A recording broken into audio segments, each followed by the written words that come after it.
区区杂碎，也敢挡我去路？既来犯，便都留下吧。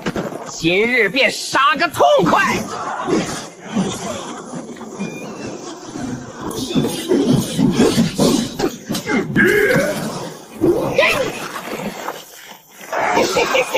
不堪一击的货色。山河漠然，万化归一。好戏开场了，在这方天地，你们动不了分毫。散！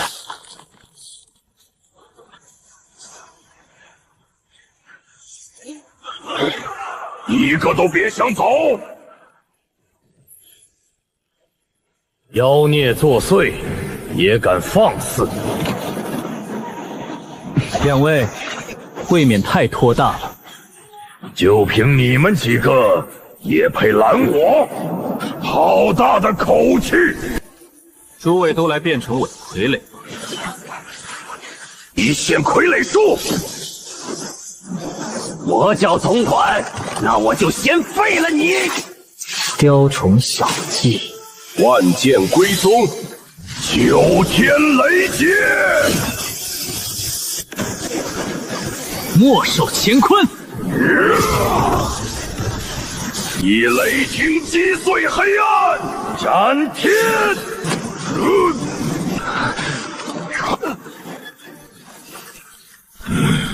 妈的，今天栽在这儿了！就这点能耐，也敢称尊？老子还没输！你们别得意太早。天诛剑狱，动我的人问过我了吗3条圣级上古魔龙竟然甘愿拉碾，这不可能！教主，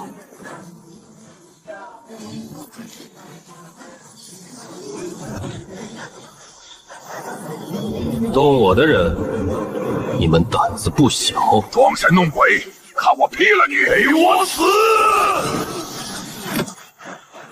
就这点力量，不可能！这怎么可能？湮灭吧！九天镇压之主角就应该无敌。第2季。教主，这天劫竟化出了雷龙之形，这般毁天灭地的威势，如何抵挡得住？即刻传令全教，集体防御。这股力量，我们根本扛不住的。没想到这小小的混乱之地，还有这等魔道妖孽。此等劫云，仅在古籍中见过，这还是第一次见到。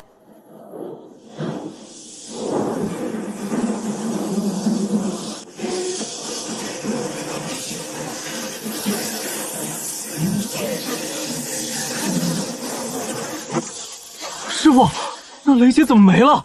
是被吞了吗？这功法竟能吸收雷劫反哺。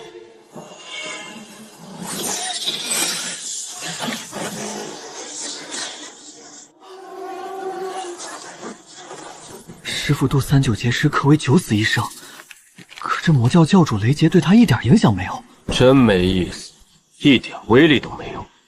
不渡了，你走吧。他竟要让雷劫自己走，这人怕不是被雷劈傻了吧？雷劫岂是能随意号令的？走快点，别墨迹。此人竟能号令雷劫，留在这里，迟早会惹上杀身之祸。刚才那是金口预言术，可那不是帝皇专属吗？他明明不修帝皇道，难道是更恐怖的功法？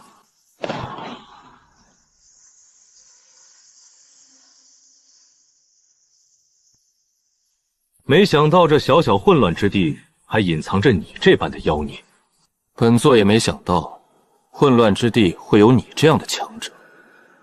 哈哈哈哈哈！我可不是这混乱之地的，只不过路过而已。你很强，可以获得一个名额。什么名额？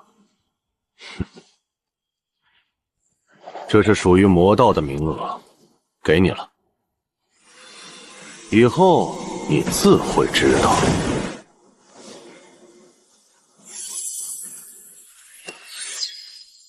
恭喜教主修为大增，天下无敌！恭喜教主修为大增，天下无敌！一言吓跑天劫，何等强悍！天劫都怕他，我们怎么抵抗？杨城主，你倒是拿个主意啊！我们到底该如何对待魔教？是降还是抵抗啊？怎会占领的这么快？本想回归宗家，可魔教没给我机会。你们认为应该如何应对啊？我看不如降了吧。现在魔教一统混乱之地，已经是势不可挡了。再说魔教教主还曾在半圣秘境救过我们，我们也不能忘恩负义的跟他作对啊。这些人早就想投降了，我若说反抗，他们会拿我当投名状。既然是这样，那就投降吧。这2天我杨城会正式给魔教递交投降书，你们到时候也一起吧。遵命，都听杨城主的。这下终于不用担惊受怕了。大哥，真的要投降魔教吗？当然不是，马上暗中召集所有族人，今晚我们就离开这阳城，去大武皇朝。那大哥刚才为什么要骗他们？哼，你真以为他们是来问我意见的？他们都是想拿我立功罢了。刚才我要说出抵抗到底的话，估计到不了今晚，他们就会带人攻打我阳城，割了我的人头献给魔教。杨家的人怎么全不见了？我看是怕魔教连夜逃走了。我听说魔教教主昨晚来把人全杀了。丁，恭喜宿主完成混乱之地一统任务，奖励派发中。人物：周琼，魔教教主，修为大罗6层，武功魔田经、苍穹生死手、神魔眼、吞天魔功第3层，魔炎。坐骑魔龙飞辇，宠物魔犬大白。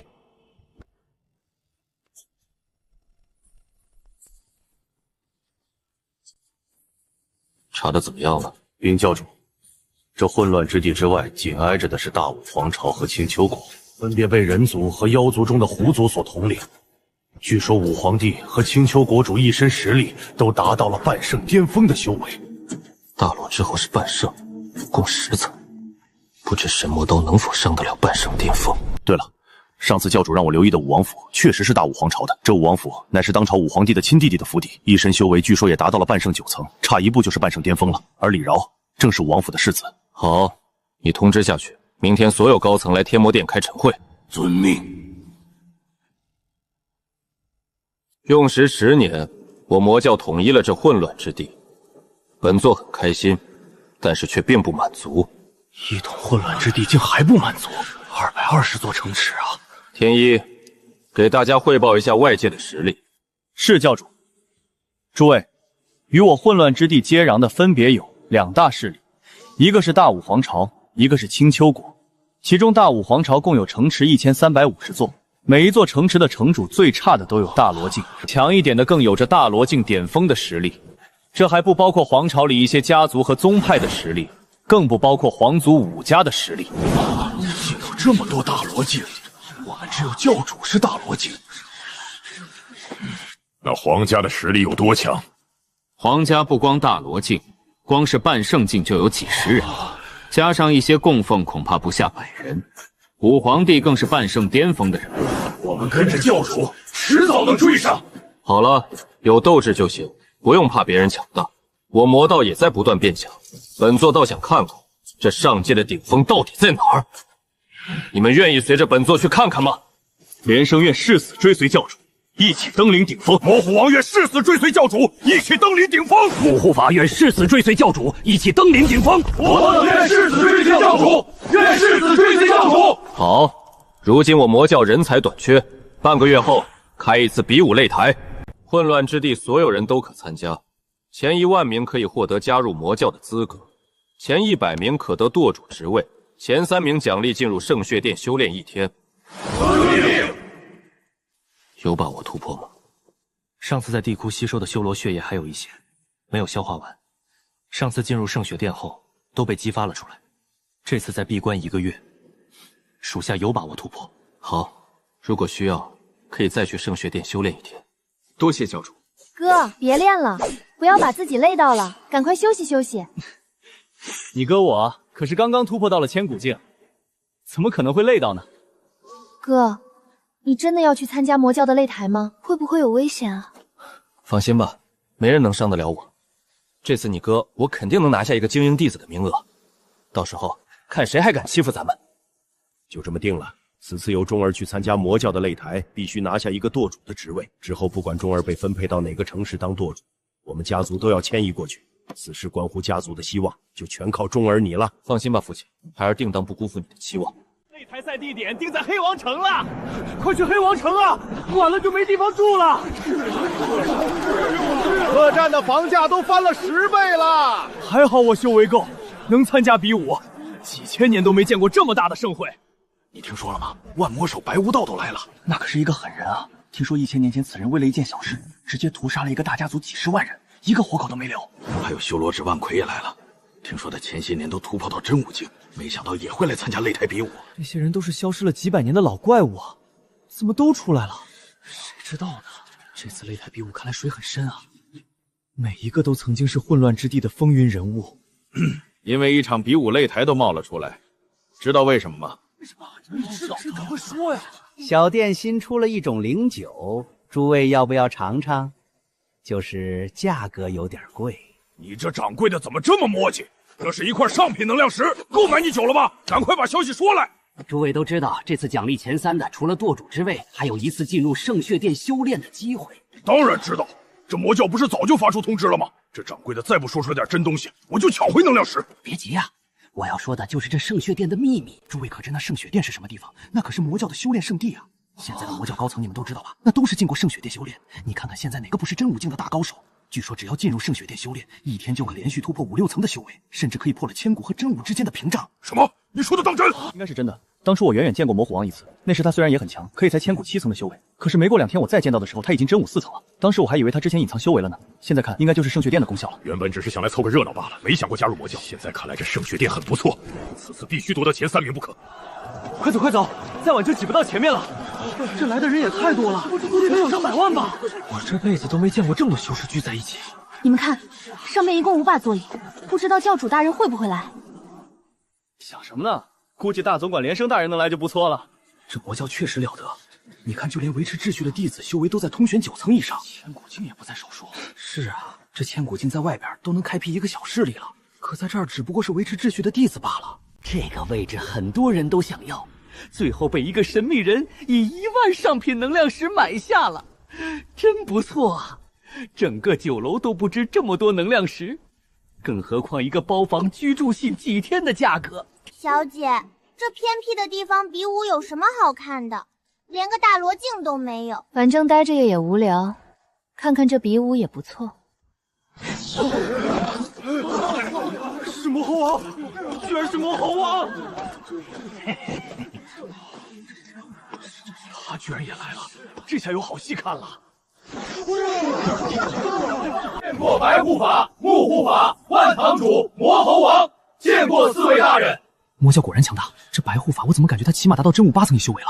要知道，在魔教跟魔猴王同一级别的就有12人之多啊！这4人才区真武境，谱倒是摆得挺大，不知道还以为他们是半圣呢。行了，这混乱之地有他们这样的修为，确实算是称霸一方了。不过是一群坐井观天的蝼蚁罢了。中间那把椅子是谁的？难道是教主大人？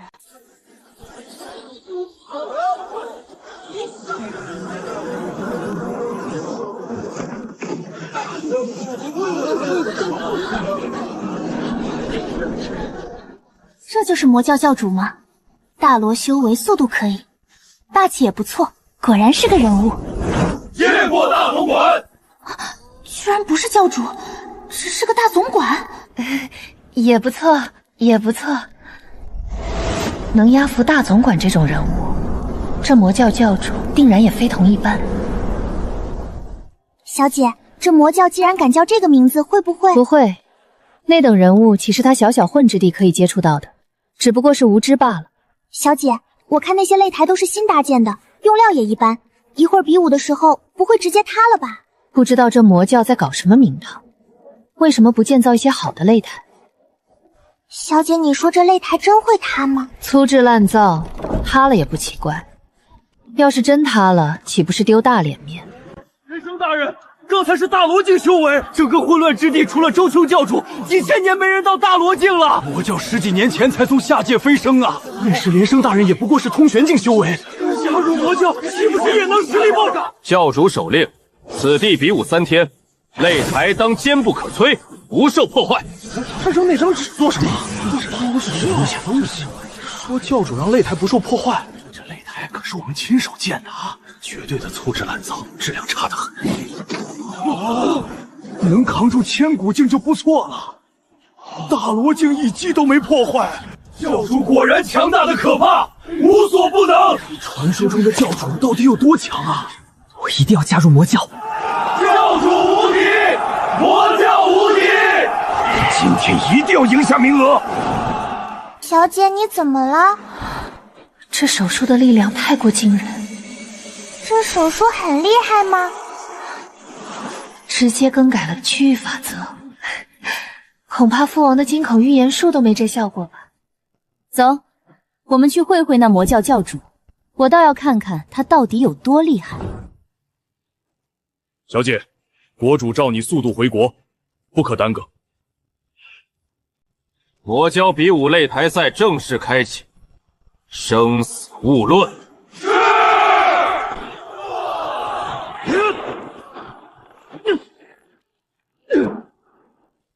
是输吗？第一场，胜方李虎。我不打了，我推出。下一个我来，赢了就能进魔教。要的就是这种狠人，越狠越好。名门正派那套没用，继续比，不要停。教主，这大武皇朝是厉害，我看这守城门的侍卫都是千古境的。是啊，所以要徐徐图之。走，先去看看我们的老朋友。这2个人是什么来头？这府邸比皇宫都小不了多少啊！真武境的高手来看门。武王府倒是好大的排场。站住！什么人？魔道之人也敢来武王府门口？你是在找死吗？大胆！竟然敢跟我们教主这么说话！我看是你在找死吗？好得很。多少年没人敢这么跟我说话了。今日我就把你们的头砍下来，挂在门口。聒噪！这是什么地方？不要过来！我错了，饶命啊！首领怎么站着不动啊？咦，首领的腿怎么在打颤？我去，有水从裤子里流出来了！不能是……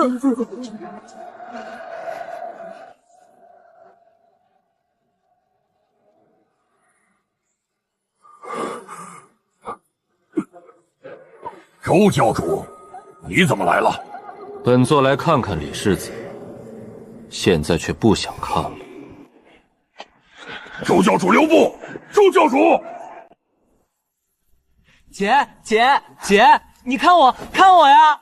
李洛，我让你打听的事，打听的怎么样了？姐，那赵无极果然狗改不了吃屎，最近又在游手好闲，不知道努力修炼。甚至前2天还去了趟。去哪儿了？天狼阁。他怎么敢？他难道不知道过几个月就要成婚了吗？赵无极是镇北王唯一的独子，镇北王乃大武3雄之一，他2位兄长早逝，只剩他承爵。姐姐，您别再为此事伤神了。天赋庸落也就罢了，偏偏喜爱风花雪月。我与他自幼便定下了娃娃亲，我数次反抗逃家，次次都被抓回，折腾了这么多年，终究是逃不掉的。姐姐，你还有我们在身旁。罢了，左右不过是嫁入镇北王府。我曾以为他真的改了，没想到全都是装的。让你办的事情什么情况了？为什么一点消息都没有？世子，我特意找的邪道人物，都是大罗境的修为，可是这都3天了，对方也没给我回消息，估计是失手了。但世子放心，镇北王府不会查到我们的。废物，一个小小的千古境都对付不了，要你有何用？你出去打探一下周雄落脚何处了。是，小的这就去。属下第3见过教主。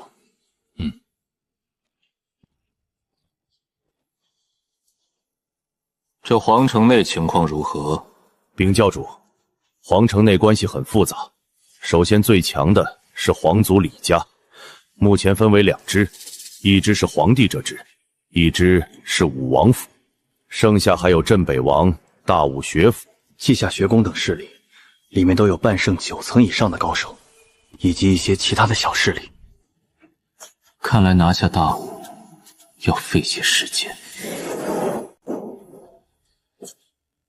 目前我们按照教主吩咐，在大武皇朝成立魔教各大分舵，各仆上座也暗杀了几个城主，引起了一些骚乱。不过好像还有一个势力在浑水摸鱼，也在暗杀各大城池的城主。目前首座他们正在调查，只知道对方好像叫血莲教。还有什么其他的重要消息吗？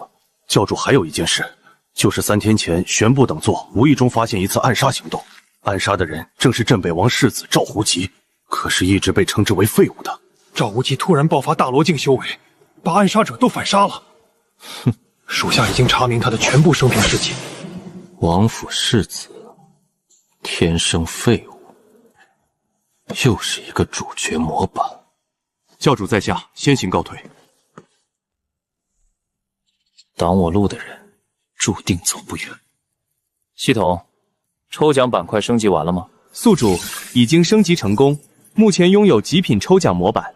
系统，把极品抽奖都抽取了吧。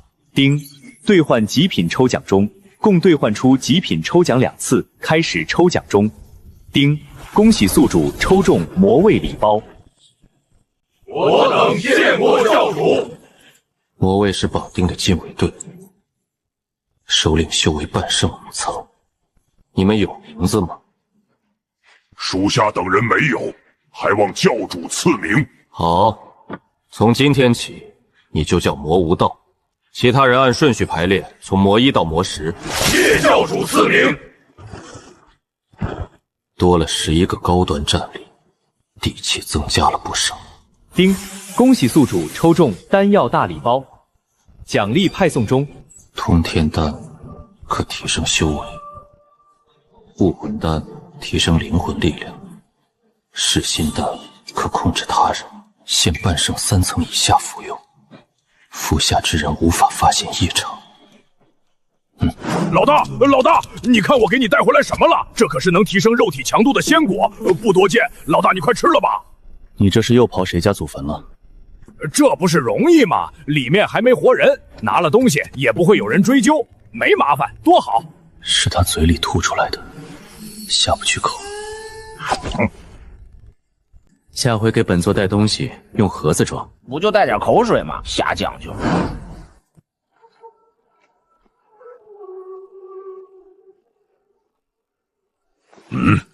教主，武王世子发了请柬，要教主去天空楼吃饭，说是给你接风洗尘。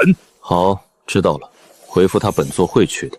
天空楼一顿饭够普通人修1年啊！能进来的都是皇朝高层，可不是谁都能来的。天子1号包间居然开了，这可不是光有能量石就能进的。掌柜的，这是谁定的天子1号啊？哎呦，各位客官，小店规矩，不便透露，不便透露啊！原来是武王世子，难怪能定天子1号。见过世子。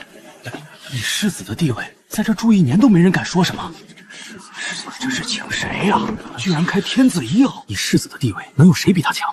难道是哪位皇子？不可能，就算姚皇子，世子也不需要提前来等啊。那就真不知道了，这人到底什么来头？我不走了，今天非要见见这位大人物不可。都半个时辰了，那人还没来，世子居然都没发火。半圣，起码是半圣4层以上。半圣4层竟然是侍卫，那为首的人有多强？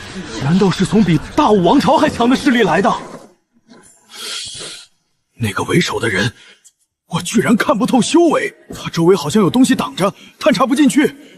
半圣4层当侍卫，这是什么概念啊？半圣4层要是加入皇朝，直接就能封侯爷啊！周教主能来，真是让我三生有幸啊！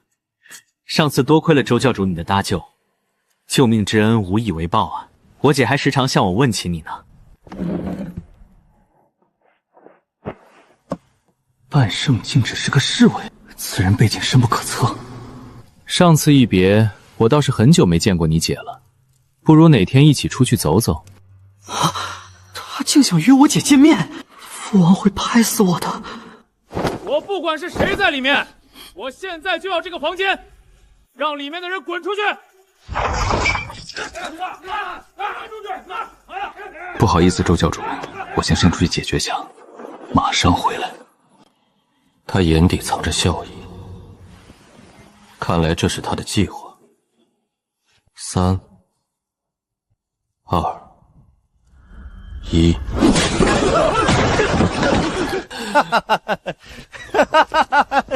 大舅子，你最近修炼的不行啊！我侍卫随便一招就把你打飞了。想必阁下就是李兆邀请的客人吧？本世子乃是镇北王世子赵无极。这个给你，去换个地方去吃饭。这镇北王世子果然和传说中的一样嚣张，连武王府世子都敢打。是啊，不过那个魔道之人可就惨了。也不一定，你忘了那人还有一个半圣境的护卫吗？那又如何？还能强得过镇北王吗？李洛想引我杀赵无极，他打得好算盘。千万别死我！谁给你的胆子，敢这么跟本座说话？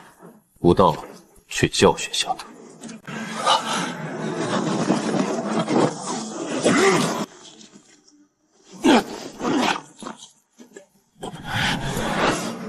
你敢伤我？不知道我是谁吗？他是疯子吗？竟然敢废了赵无极一条胳膊？难道他就不怕镇北王府的报复吗？果然魔道人物都是疯子，做事根本不考虑后果，只顾眼前。以后见到这种人物，绝对有多远躲多远。大胆！何人敢伤我镇北王府世子？你们这是找死吗？果然，打了小的就会出现老的。武道去吧，灭了他。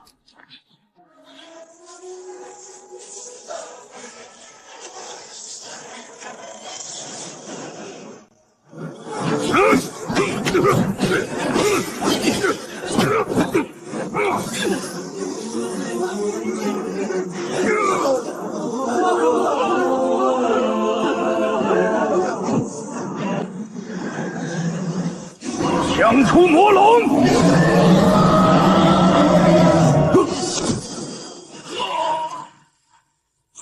洪境界竟能伤我至此，他只是个护卫。大武何时有这等魔道人物？难道是血莲教的？就凭这区区法相，也敢在我面前卖？今日便让你见识何为神魔之力！嚯！不堪一击的伎俩，也配拿出来现眼？怎么可能？我的法相就如此不堪一击？你很强，你一般。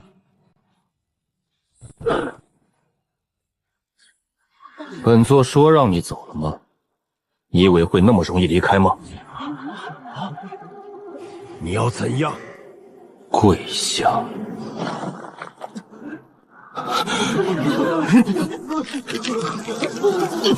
好好跪着，天黑之前不得起来。不管你是谁，我会让你付出代价的。镇北王已经来过了，甚至两人还交手了。虽然谁输谁赢我们不知道，但是看情况，周雄绝对没输，要不然他怎么敢让赵无极跪着？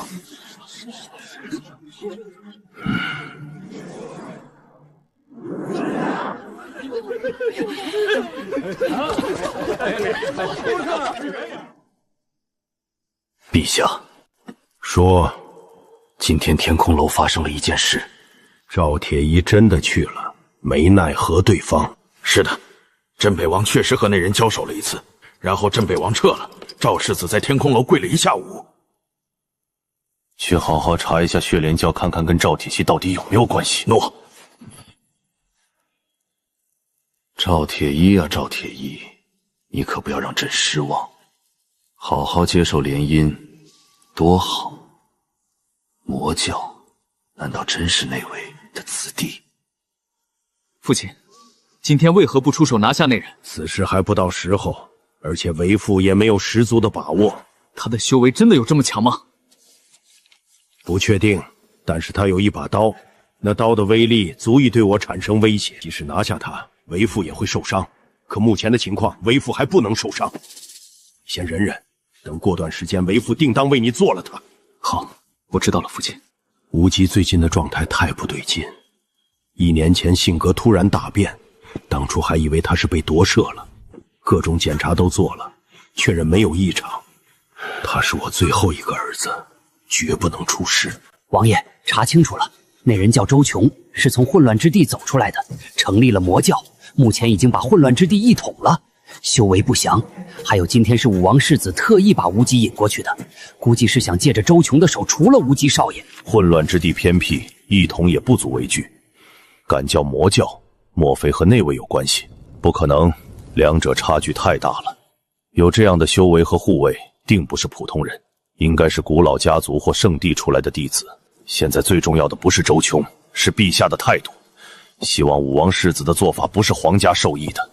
若是他们真想对我唯一的儿子动手，那就别怪我不忠君爱国了。谁敢动我儿子，我灭他满门！竟然有人敢让我跪下，真是岂有此理！我非要把那周兄碎尸万段不可！这口气我无论如何都咽不下。自从恢复记忆以来，我还没受过这种奇耻大辱。属下参见主公。已查清，今天那人是从混乱之地走出来的，成立了一个魔教，是魔教教主。魔教倒是真敢起名字。先不用管这个了，阵法布置的怎么样了？什么时候能用？哼，周琼，我不管你是圣地弟子还是世家传人，等我完成计划以后，你都死定了。我并非真正的赵无极，乃是夺舍而来。早在他未出生时，我便已经夺舍，灵魂完全融合，所以查不出异常。当年夺舍出了一点小差错，直到去年才恢复了全部记忆。计划筹备了这么久，绝对不能出任何差错。周兄，你只会是我计划的垫脚石，整个大武皇朝迟早都是我的。那个周琼来了才1天，皇城就起了波澜，上百万年的大武，难道要变天了？州府外面全是眼线，没人敢随便靠近。据说他的修为不怯于镇北王和武王，乃是半圣顶层的绝世高手。要不是他得罪了镇北王，又是魔道出身，州府的门槛早就被拜访者踏破了。现在谁敢上门啊？不要命了吗？毕竟是魔教，和朝廷对着干，谁敢惹啊？这可是第一个敢在皇城建立魔教分舵的人啊！赵无极出现时，系统突然开始升级，折腾了这么久，总算是快完成了。系统升级已完成，我倒要看看升级出了什么新功能。检测到特殊触发条件，解锁隐藏任务。由于宿主碰面第2个天运之子，产生隐藏灭杀任务，灭杀天运之子。宿主每灭杀1个天运之子，可随机获得一个神秘大礼包，并可抽取天运之气赠予他人。天运之气就是这些主角的大气运，杀1个天运之人就能得1份天运之气，这些气运刚好可以分给我的手下们。以后手下全是有主角气运的人，那得多厉害！也不知道这上界到底有没有这么多主角可以杀。沉寂了2天，皇城总算是又热闹起来了。再过几天就是100年一对的比武交流会了，是稷下学宫和大武学府的对战啊！这次不知道又要出多少精彩别业的青年才俊了。只要能出头，直接就能走上人生巅峰啊！2大学府的弟子还有各宗派的才俊都会上场，只要拿到名次，马上就能扬名立孤啊！运气好的话，还能被侯府招做上门女婿呢。这可是普通人往上爬的最快捷径了。这次我一定要拿到好名次，出人头地。教主，属下有要事禀报。进来。教主，大武学府发来了邀请函，邀你去观看这次的比武会。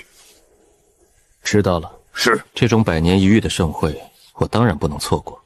一般这种交流会肯定会有主角模板的人上场，就是不知道那赵无极会不会出手。他的主角模板是什么来头呢？是上古传承、夺舍，还是有个老爷爷？无论对方有什么主角光环，都必须死。听说了吗？郑小侯爷也来参加了，那可是短短不到100年就修炼到大罗境的绝顶人物。是啊，稷下学宫的松香公子、白修公子都来了，大武学府府主的几个弟子也都出关了，还有不出世的家族子弟。是啊，这次可比100年前的高手多多了。我大武皇朝真是越发强大了，真是龙争虎斗啊！我等也就能凑凑热闹罢了。哎，你说那赵无极也是府主弟子，会不会也来参加呀？就他，前2天刚惹到一个大人物，被人家给废了一条胳膊。哪儿敢再来？再说就是他没伤，来这儿参加比武，不就是找虐呢吗？那些位置是留给一些大人物的，比如大武学府的府主、稷下学宫的公主，还有大武皇朝最顶端的人物。当然，这些人都不会在今天出现，比武会进行1周的时间，到决赛的时候，这些大人物才会出现。都快点让开，本世子来比武了！本世子现在开始守擂，谁要挑战？按照规矩，前几天赢10场就能胜出了。属下挑战世子。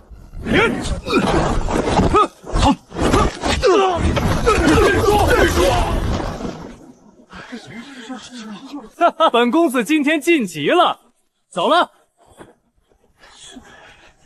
这赵无极真是无耻透了，竟然用这种办法，他还要不要脸？那个大人物那天为什么不直接弄死他？我原本不想参加比武的，可沉寂了这么多年，也该爆发一下了，要不然都以为我只是个废物世子啊！看着吧，谁才是真正的赢家？这次胜出的才是真英雄啊！真是年少有为，这般年纪有如此实力，将来前途不可限量。你看，那是东方侯，乃是半圣7层的高手，果然气势不凡。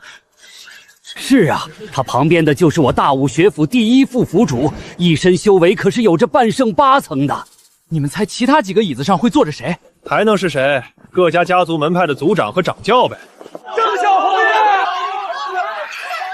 这人的脸皮为什么会这么厚？怎么还有一把椅子空着？是谁还没来啊？侯爷，不知道这个椅子是给谁留的？唐宗主，我也不知。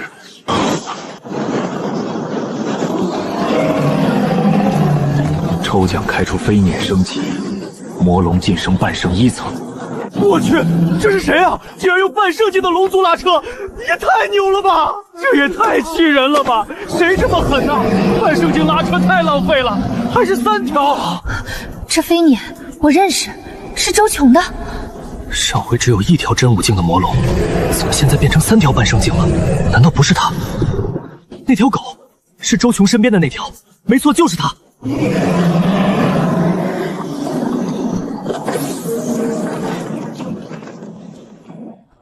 最近皇城传的那位魔道巨嘴，果然不弱于镇北王。魔道贼子竟敢来我大武皇朝撒野，未知身份，实力强横，暂且忍下。周教主真是好气魄，半圣境当护卫，连拉车的都是半圣境魔龙，实在让人佩服。哼，此人绝对是古老家族或者圣地的弟子，不然谁舍得让半圣当护卫？魔教不过是他的玩物罢了。我不是在做梦吧？那10个护卫，我怎么看着像半圣境的人呢？你有病啊！打我作甚？看来是真的，我手都有点震麻了。你脸可够厚的。我去，打我把你手震麻了，你还有理了是吧？我脸厚，我乐意，吃你家大米了，这不欺负人吗？10个半圣境的护卫，即使是皇族也拿不出吧？不是没有，而是根本舍不得半圣境当侍卫，并且还是10个。这人到底是谁啊？我知道。这人乃是财道皇城的魔道大人物，据说叫周琼，一身修为听说不弱于镇北王。我去，那可真是大人物！我看他比镇北王厉害，起码镇北王没有这么强的侍卫。我知道目前自己根本斗不过周琼，即用出隐藏手段也不行，只能徐徐图之。天运153。天运之气不是固定的，而是随着时间和精力会慢慢变化。只是一般的时候起伏不会太大，并且天运之人受天道保护，极难杀死，每次都会逢凶化吉，得到更大的奇遇。当然，也不是没法杀死，只要实力差距太悬殊，还是可能会杀死的。但是不管是谁杀了，都会影响自身的运道，让自身霉运加深。系统，你在逗我吗？杀了他我霉运加深，我还杀什么？宿主可以消耗对方的天运之气，比如一直让他做事不顺利，抢夺对方的机缘。只要对方天运之气下降到100之下，杀他就不会引起天道的反噬，也不会有霉运加深。系统，你是不是有毛病啊？自己前后出现矛盾了，知道不？他的天运之气都100以下了，我还剥夺个屁啊！他有的话，我杀他还会反噬，怎么做都是吃力不讨好。你不会是出现 bug 了吧？叮，系统出现漏洞，正在修复中。叮，咚。这系统不会直接崩溃了吧？我去，那可就搞笑了。120号擂台，造极对战张天翼。这下吴文吉惨了，张天翼可是大武学府副府主的亲传弟子，不会让着他的。我看他这会儿该怎么赢。他终于要被淘汰了，他这样的废物站在上面，简直是我们大武皇朝的耻辱。世子殿下，我看你还是老实的认输吧。如果一会儿我伤害到你，可就不好了。既然你找死，就别怪我出手重了。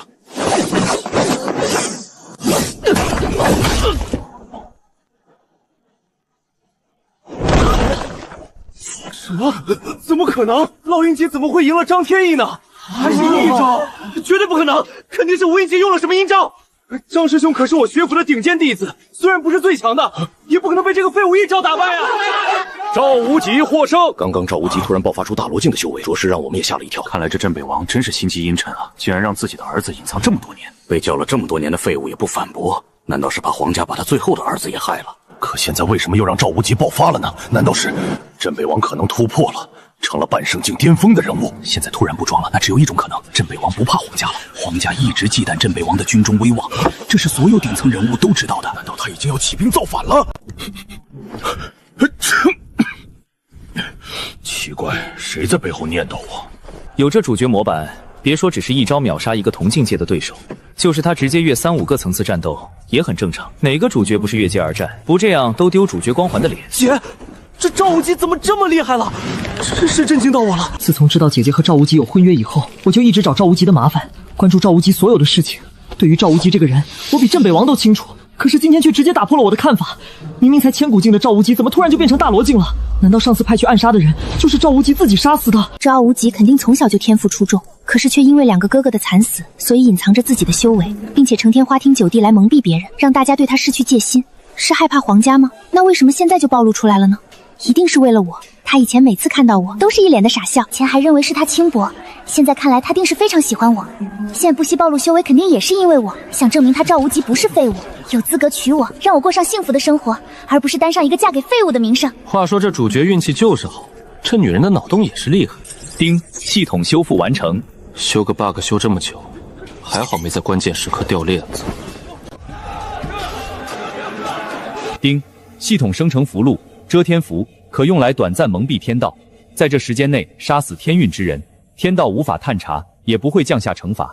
由于宿主发现漏洞，奖励一个1级遮天符，可蒙蔽天运500以下的人物。终于修复了，遮天符倒是还不错，就是怎么还分级别啊？1级遮天符可蒙蔽500以下天运之人，售价100万反派值。这也太贵了吧！叮，生成任务，查询赵无极的秘密，完成奖励修为提升1层，圣级魔神战袍1副，反派值50万，失败无惩罚，是否接受？接受。我就说嘛，镇北王的儿子怎么可能是废物呢？是呗，估计就是以前懒得出手，扮猪吃虎罢了。幸亏以前没得罪他，没想到他竟然隐藏得这么深。赵无极头上的天运点数变了，从153涨到了158，看来天运会随着人物的爆发所增长，等他涨到400多的时候，就是他灭亡的时候。目前我的修为可没有别人认为的那么强。人物周兄周无敌，职位魔教教主，修为大罗8层，功法魔神经苍穹生死手，神魔眼，吞天魔功第3层，魔炎，兵器神魔环、神魔刀，坐骑魔龙飞辇，宠物魔犬大白。别人把我当半圣巅峰的人物，不过是因为神魔刀的气势罢了。可是神魔刀只能发出一击，之后就会恢复正常。凭我大罗8层的修为，还不是镇北王等人的对手。只要不杀赵无极，他们也不会跟我叫嚣。赵王吉，我不管你以前隐藏了什么，对我来说都无所谓。我只希望你能退了跟婉儿的婚约，就当我白修欠你这个人情，可否？我从小就喜欢李婉儿，后来终于被私下学院的公主收为弟子，还没等我去跟李家提亲，就听到了武王府和镇北王府联姻的事。我只希望赵无极能悔婚。白修，你以为你能赢得了我？还有婉儿岂是你能叫的？李婉儿是我赵无极的妻子，你不配。凭我的手段，也并不是赢不了白修。不知道怎么的，我居然没有反感，好像内心深处还有一丝欢喜。风吹刺骨寒，万物皆凋零。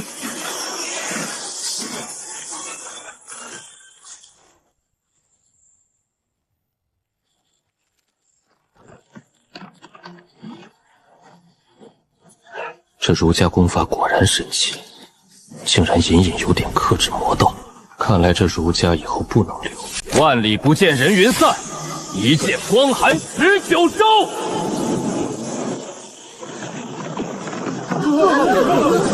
我不信大罗一层的你能挡得住。不急。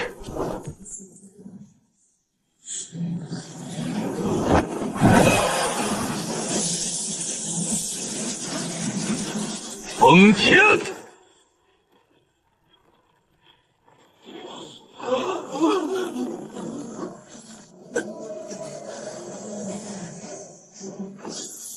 他的天运点直接冲到了200才停了下来。真的假的？刚打完就能突破？这赵金基难道是绝世天才？是啊，即使当初的镇北王也没有这样吧？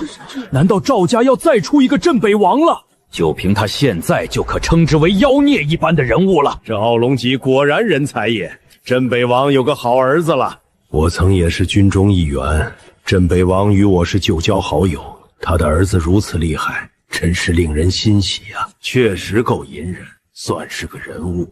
周教主，对这赵无极，阁下认为如何呢？扮猪吃虎，小道注定成不了气候。废物一个罢了。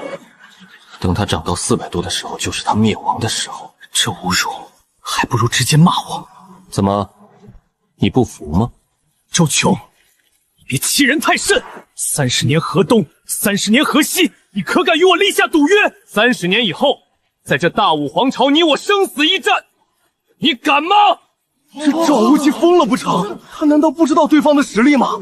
即使他修为提升的再快，也不可能30年就达到半圣顶峰啊！他这样不是在找死吗？日后肯定会后悔的。周教主大人大量，这镇北王世子是一时急糊涂了。这话难道是主角通用的？定30年，看来对自己不够有信心啊！周乔，难道你连接受我的挑战都不敢吗？跪下！不好，你就不能再停停？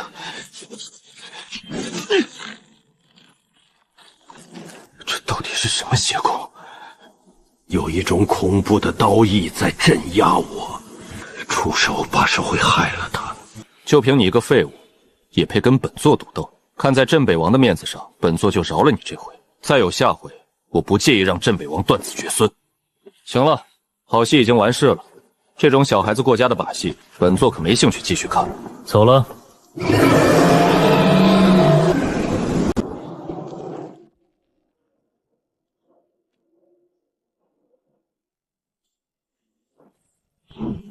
此次比武，我赵无极要当第一。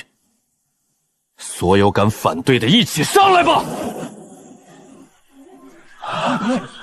赵无极，你别惹不起别人，就拿我们撒气，我童海来会会你！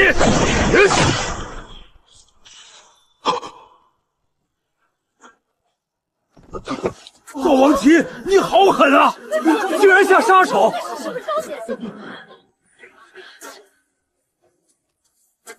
周兄，你等着，我不会让你好过的。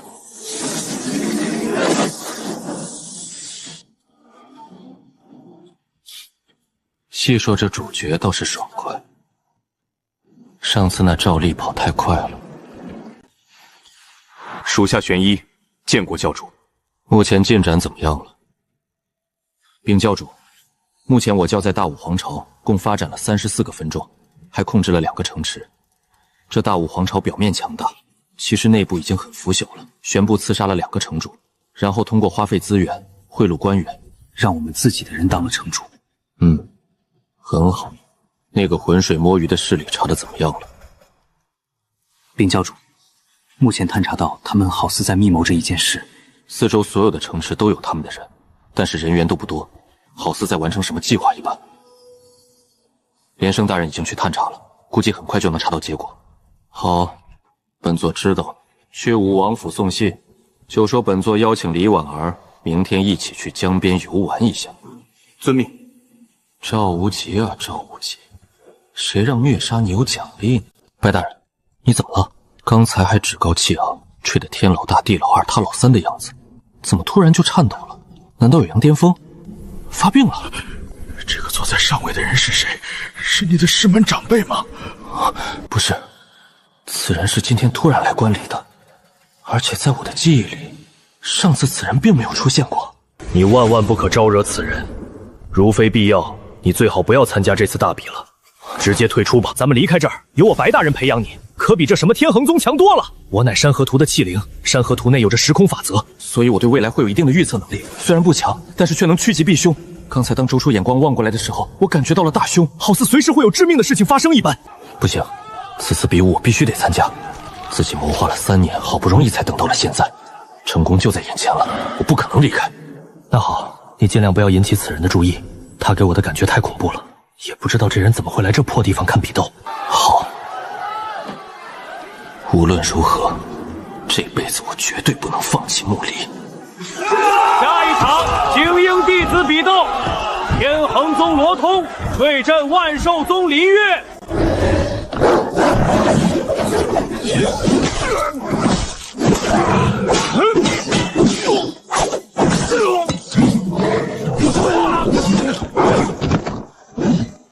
罗通胜！好，太厉害了！这孩子确实是个天才，如果真能成长起来，也能坐镇一方。可是谁让他跟秦风生在了同一年代了呢？这罗通天赋真不错，以后定是天恒宗的大佬级人物。是啊，可得好好记住，以后不能得罪了。罗通师兄好帅啊，要是能嫁给他就好了。他看我了，他看我了！此人倒是天赋不错，我看他好似还隐藏着实力，就是不够果断。教主是打算收他入魔教吗？可此人作为正道人士还行，入魔道却是差得远了。他刚刚明明能更快地击败对手，可是他却怕把对手重伤，而选择浪费时间去攻击。这种性格入魔道，可能会被人吃骨头渣子都没了吧。收他入魔教也算是吧，不过不是收他的人，而是只要他的天运之气。刚才那是什么感觉？要不是看着下方的罗通每赢一场天运点就涨一点，我早就放弃等待了。这罗通一身修为展露，竟是真武7层，在咱们这种宗门，真武7层的弟子绝对是最顶级的一批。恭喜宋兄啊！你天恒宗再出一个绝世天才，真是令人羡慕啊！是啊，我看这罗通天赋绝佳，不次于秦风啊！你这天恒宗果然运道好。像罗通和秦风这样的弟子可是千年难遇，天赋好的弟子早就被更强大的势力提前招走，轮到我们的都是别人挑剩下的罢了。当然，他们不要的一些小天才，也会被下边的小势力、小宗门当成宝贝培养。强者越来越强，弱者却难以发展。我对这个宗派近3年崛起的罗通也有印象，知道他乃是个人才。不过看来他一直有所隐藏。现在看他的状态，虽然距离秦风还差一点，却也不远了。原本我想到的是让宗门内长老收罗通为徒，以后等秦风当上掌门，可以成为他的一大助力。可是现在罗通确实有点威胁到了秦风的地位了。经过连续战斗，现已选出5名晋级弟子，分别是3大门派的种子选手和选拔出来的天恒宗罗通、孙浩。这届天恒宗确实人才辈出，孙浩也是近几年天恒宗崛起的人物，虽然不如罗通、秦风2人，但也称得上是天才，否则也进不了这决赛圈。一共5名弟子，天恒宗却占了3个。这10年大比不只是弟子之间的较量，也关乎这3派未来10年的资源分配。 5名弟子按规则抓阄配对，白燕手中圆球为空，本轮轮空。还好轮空了，我们怕天恒宗在抽签的时候做手脚，现在看来确实没有。3个人1/5的概率竟然没抽到，也是天恒宗运气差罢了。现在宣布对战名单：第1场秦风对战万寿宗弟子，第2场罗通对战孙浩，两方比武同时进行，大战即刻开始。得罪了，这孙浩怎么招招都下死手啊？他完全不顾及消耗，招招全力出手，完全一副滚刀肉的状态。虽然我能拿下孙浩，但他这样的状态必然会消耗我一些体力。可是接下来可能还会有2场比斗等着我，必须快速拿下孙浩，节省体力。哼，果然主角的路不可能顺利的，这不磨难来了。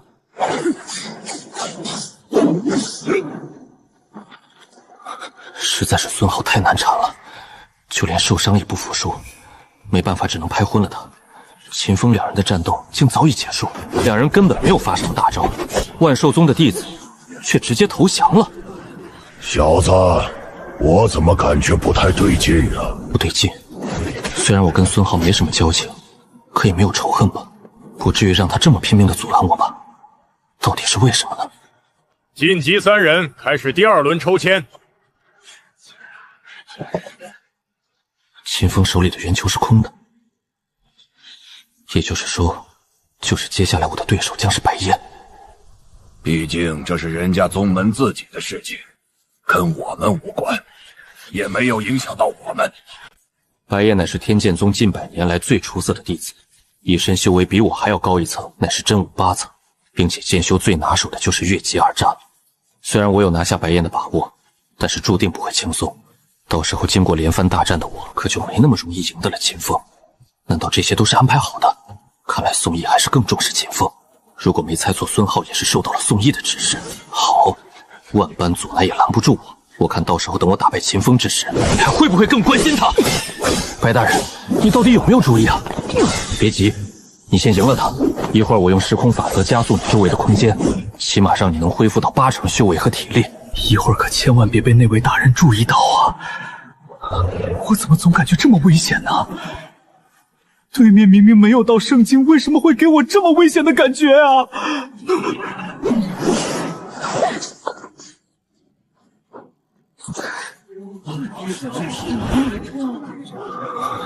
控制时间流速，好霸道的金手指，这发展起来绝对牛逼。可惜最初期就遇到我这个超级反派大 boss。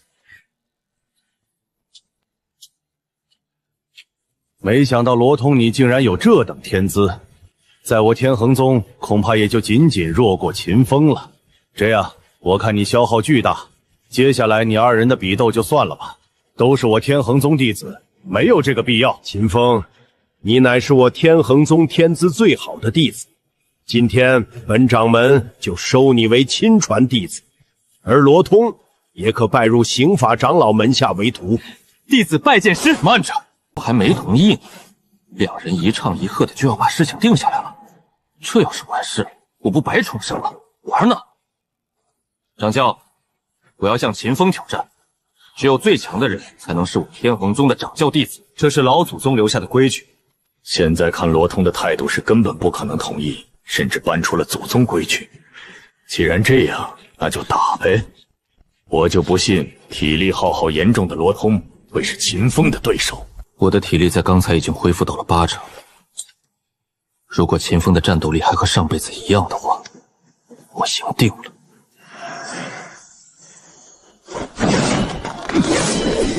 罗通竟然掌握了枪艺，这可是妖孽级别的天才才会掌握的。是啊，他怎么会枪艺的？难道我天恒宗也要出现绝世妖孽了吗？能在真武境修炼出意境的，都是绝世妖孽。这等人物只要不夭折，定能修炼到半圣境，甚至可能修炼到半圣高层。那时候，我们3派和谐的状态可能就会改变了。我今天就要赢了秦风，让宋义知道谁才是天恒宗最强的弟子，也让穆长老知道谁能给他女儿真正的幸福。果然有压力才有动力。现在这罗彤天运点已经涨到了180多，看来需要给他加大压力呀。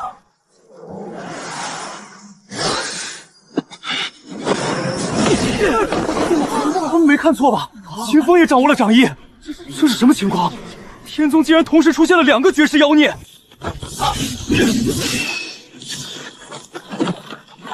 秦风竟然比上一世强那么多，2个人物境武者，凭借这2种意境，竟然打出了大罗境的威力，一往无前，冲天势！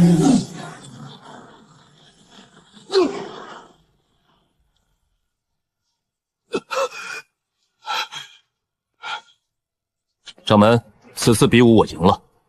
虽然我也不知道秦风为什么比上辈子强那么多，但是我依然赢了。此次比武，罗通获胜，但是我天恒宗连续出了2个意境弟子，这是天大的事，所以掌门弟子之事以后再议。凭什么？明明说好的，谁赢了就是谁的，现在竟然又变卦了。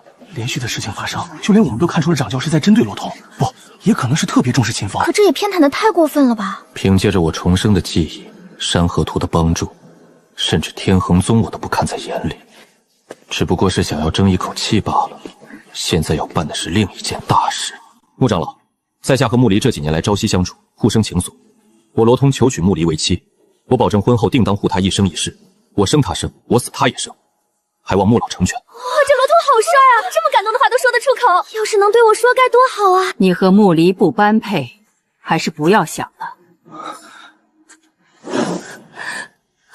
怎么回事？我都赢了秦风，成了第1天才，穆长老却还不同意我的提婚。母亲怎么会拒绝呢？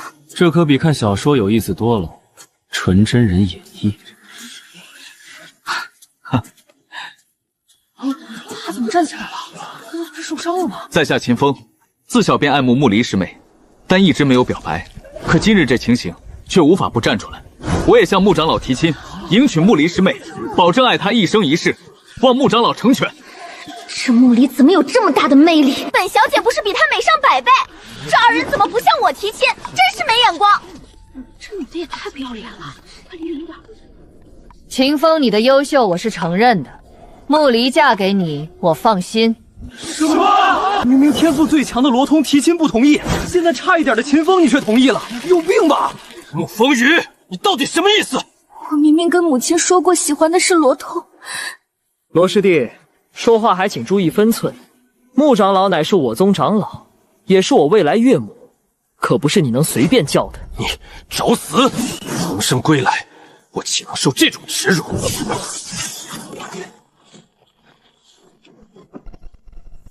风儿，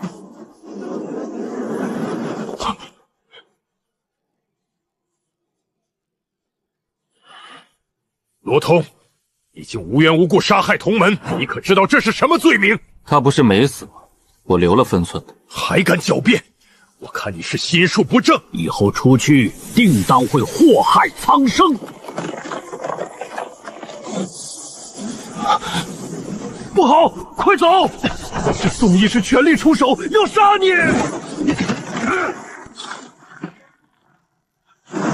我操！宋掌门难道是疯了？他刚才那一掌分明是想杀了罗通啊！为什么？到底是为什么？为什么对同门下杀手？这样的弟子就不能留？有意思了，罗通的天运点已经暴涨到260多了。天运之子可不是那么好杀的，等他天运点破400，就是他的死期。不要！秦风根本不姓秦，而是姓宋，他是宋义的私生子。宋义为了让他接掌门位，才改了姓宋出去抚养。来了。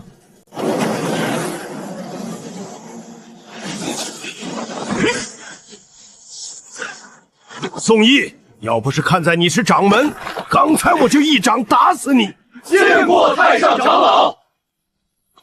在下天恒宗于阳，见过大人。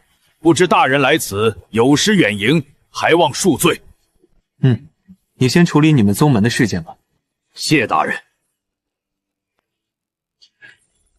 你这个掌教是怎么当的？罗通这等天赋弟子，你竟然要轰杀了？这事情你必须有一个交代。太上长老，此人竟然对同门师兄下死手，我也是按照门规办事。门规？好一个门规！你当我不知道当年秦风也出手打死过同门弟元吗？那时怎么没听说你要杀了秦风呢？你当我不知道秦风是你的私生子？是我一时糊涂，还望太上长老恕罪。宋义掌门处事不公，惩罚没收俸禄100年。秦风曾经误杀同门，罚后山面壁50年。罗通虽有误伤同门，罚藏书阁打扫卫生30年。你们有异议吗？太上长老的惩罚，罗通愿意接受。我看罗通天赋惊人，和穆离也很般配。本长老就做个媒，让2人不日成婚。不知穆长老意下如何？全凭太上长老做主。多谢太上长老，恭喜罗师弟，恭喜穆离学妹。这是经历磨难，贵人相助，阖家圆满的大结局吗？可惜啊，就是这罗通的天运点还是没破400，现在仅仅365而已，看来还得给他来个狠的。你们都表演完了，本座也要玩玩了。不好，小子，快走！这魔头要对你出手！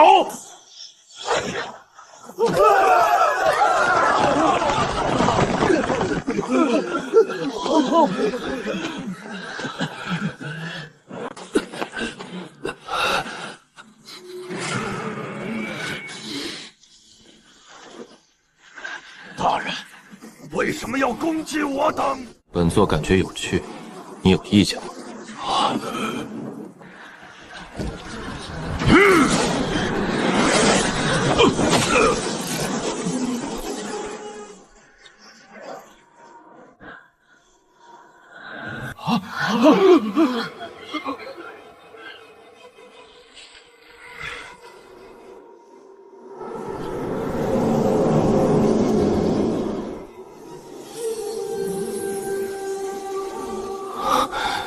这白光怎么在变弱？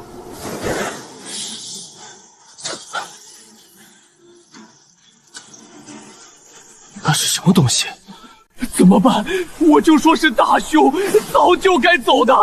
这魔头太强了，我们根本不是对手啊！谋划3年竟被他毁了，拼了！罗通，我一会儿用秘法直接破开这封锁，带你冲出去。不过你以后一定要多找一些仙器来修补山河图，要不然山河图会崩溃的。不能离开，穆离还在广场上呢，必须把他也带走。我绝不能扔下穆离，就算死也要带他走。这魔头明显是针对你，现在你要出去就是死路一条。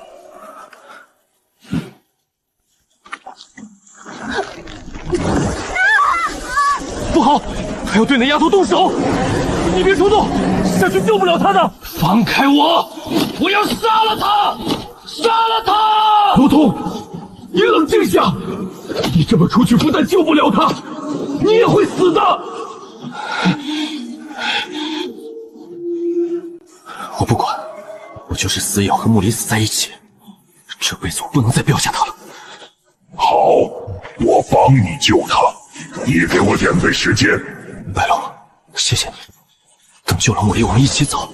我用秘法让你和穆离交换位置，你必须马上捏碎玉符，就能回到山河图内。然后我带着山河图破开空间冲出去。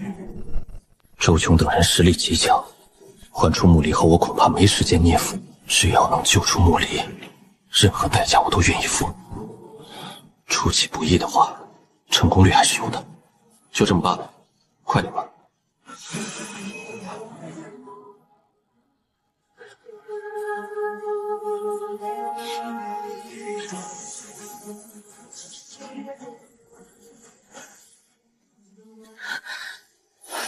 我的身子怎么突然不受控制了？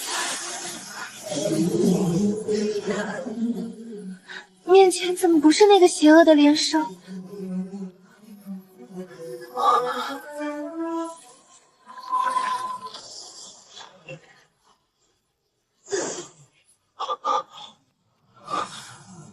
捏碎的怎么不是玉符？有意思，我们的计划被他发现了。白大人，快带穆离走！快！死道友不死贫道，救出穆离已经够意思了。罗通，罗通，你怎么样了？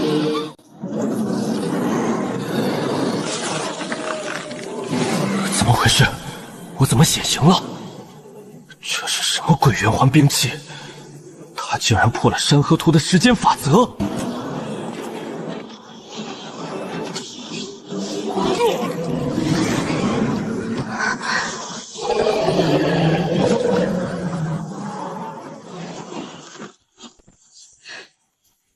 大人，饶了穆离吧！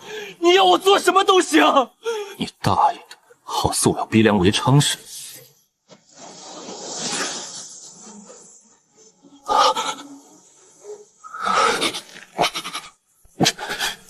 为什么？到底是为什么？因为你的天运点已经涨到450了。原本以为这符会用在赵无极身上，没想到先用到了罗通身上。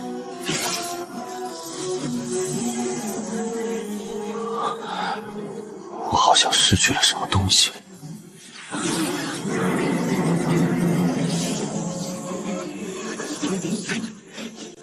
他不会是把罗通吃了吧？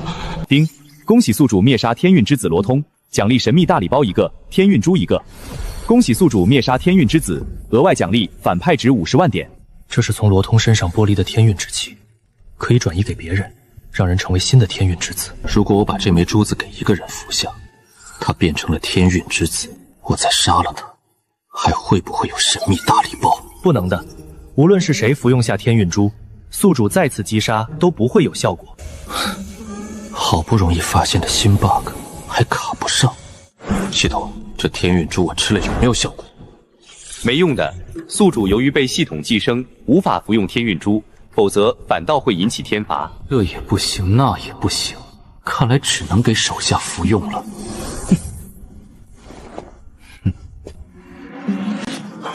他看我干什么？大雄之兆啊！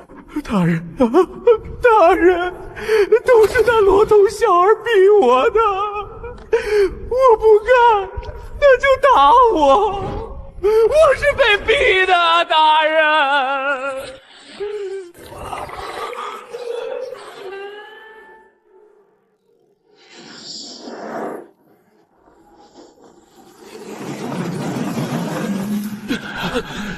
终于走了，整个天衡宗，我就是最强的了。以后将彻底以我为尊。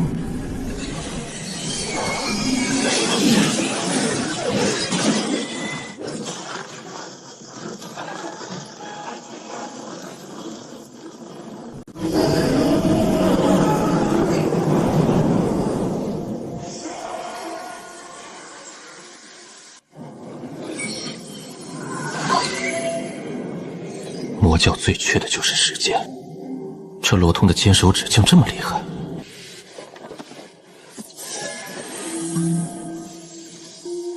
系统，礼包能开出什么？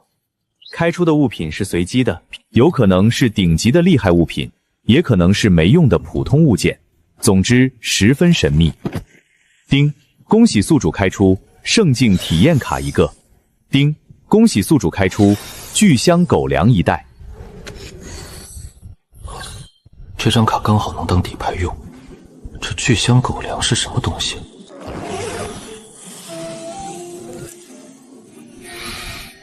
上辈子狗粮人也是能吃。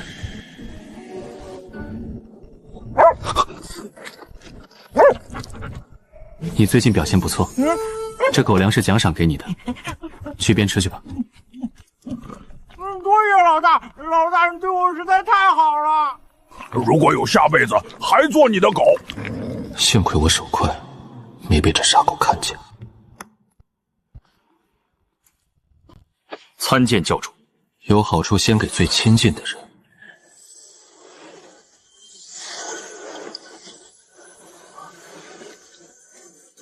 吞了它。丁，连升突破至大罗3层、大罗4层、大罗5层。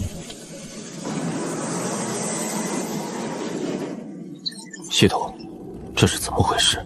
宿主，因为每个人或多或少都会有一些天运之气，只不过都不会超过100，而100以上就会被天道所知道、所眷顾，以后才会一路牛逼。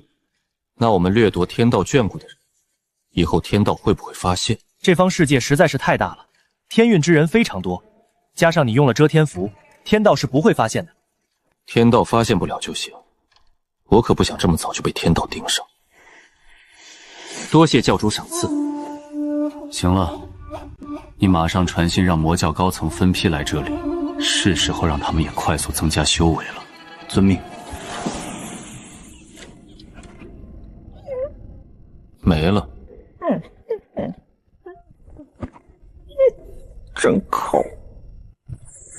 人物：周秋，职位：魔教教主，修为：大罗9层，武功：魔神经、苍穹生死手、神魔眼、吞天魔功第3层，魔炎兵器：神魔环、神魔刀，坐骑：魔龙飞鸟，宠物：魔犬大白。大罗9层虽然不算低，但在大武皇朝也算不上强者。现在的我全靠这神魔刀的威力在震慑别人，可这毕竟不是长久之计，必须尽快提升修为。看来先得去查出赵无极的秘密，完成任务，把修为提升到大罗10层，然后快速突破到半圣。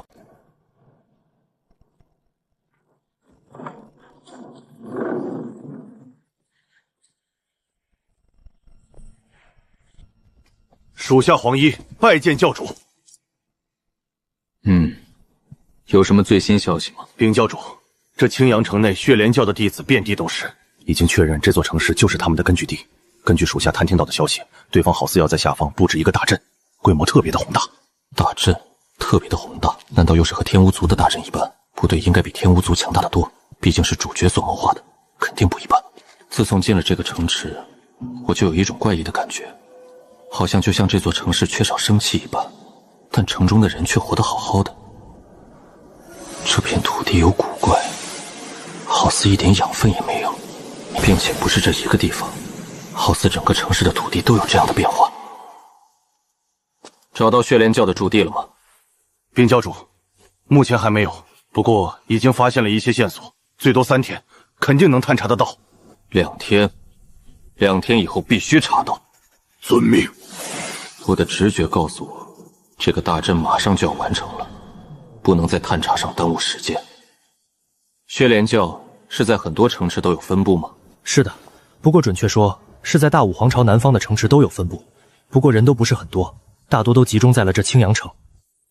你派人去探查一下，凡是血莲教有分布的城池，都拿一份泥土过来。遵命。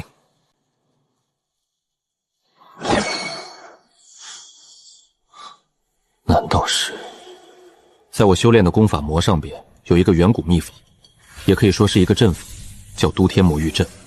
这个阵法的作用很奇特，它既不能起到攻击的作用，也没有防御的作用，但是它却能快速提升人的实力，并且没有后遗症。可布置阵法却有很多限制条件：一，阵法需要吸收地脉之气，而且越多越好；二，当阵法启动的时候，主城之内所有的生灵都会葬身在里面。其实如果只有这2条，我也要布置过，但是它还有一个更苛刻的条件，就是主阵之内需要一块天龙头骨。可这大武皇朝方圆几十亿里都没有圣境修为，更何况还是稀少的天龙，所以我也就放弃用这个办法提升魔教众人的修为。不过真是众里寻他千百步，得来全不费功夫。看情况，这血莲教就是布置的这个阵法，不管他是怎么得到天龙骨的，可这阵法的功效不能浪费，无论如何必须归属于魔教。看来这些天运之子果然浑身是宝啊！禀教主，血莲教的总部已经找到了。好，魔无道、连生、黄衣，你3人随我走一趟。遵命。属下黄武见过教主。教主，我们探查到这个地下暗道通向整个青阳城阵法的核心，像这样的暗道，整个血莲教有10几个，并且看守之人1天1换岗。看来这阵法确实到了关键时刻，要不然血莲教没必要做这么严格的防护。青护法大人，这阵法真的有那么厉害吗？真能提升我们的修为？是啊，护法大人，我们可是耗费了1年的时间啊！虽然地气聚集过来了，可是现在阵法内却完全没有一点反应啊！你们懂什么？这是教主大人亲自安排布置的。其实你们能懂的，好好看着，阵法马上就要成功了，教主大人也要过来了。到时候我血莲教定当会前所未有的强大。是。现在还不是时候，大阵的最后一步才是扔天龙头骨，而此时天龙头骨很有可能不在这洞穴之内。如果我没猜错的话，应该在赵无极的手里。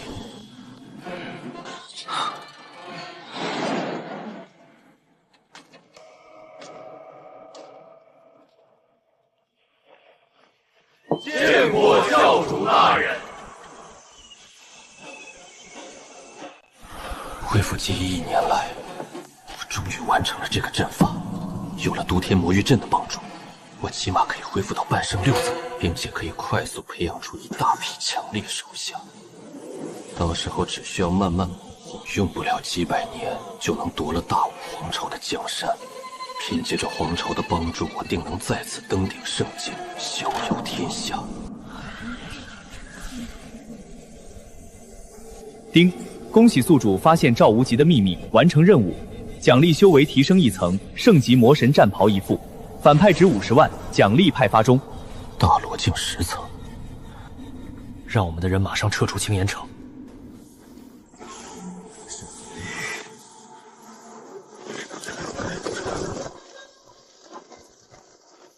禀教主，外边传来消息，说血莲教此时也正在驱逐城池内的生灵。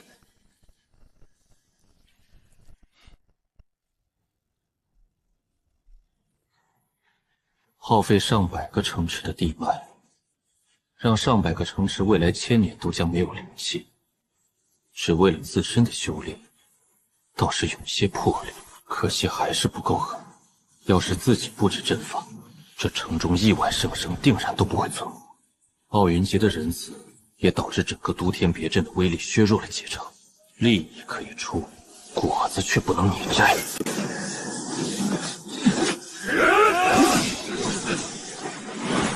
不好，有人埋伏！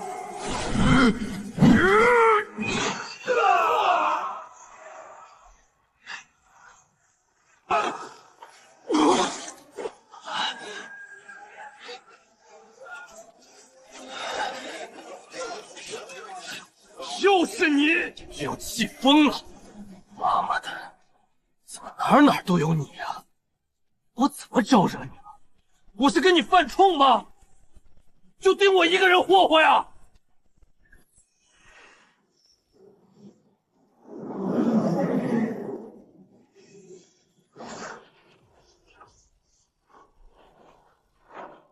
周琼，我定要你不得好死！先饶你一命，毕竟你也算是我手里的一枚棋子，而且马上就要用到了。当然也不能轻易的放过。神魔眼的一击虽然只用了不到1/10的威力，也够你吃一回的。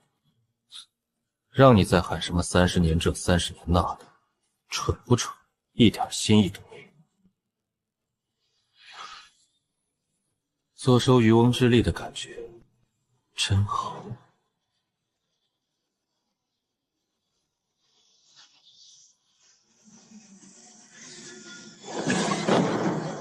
终于突破了。这次的劫运要比上次我度过的大罗劫强上100倍不止。以我目前炎的修炼程度，还不能直接控制住它，只能用别的办法渡了。定散。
刚刚在雷龙劈下来时候，我用山河图改变了周围的时间。处在未来的我，雷龙又怎么能劈得到？不得不说，主角的金手指就是好用。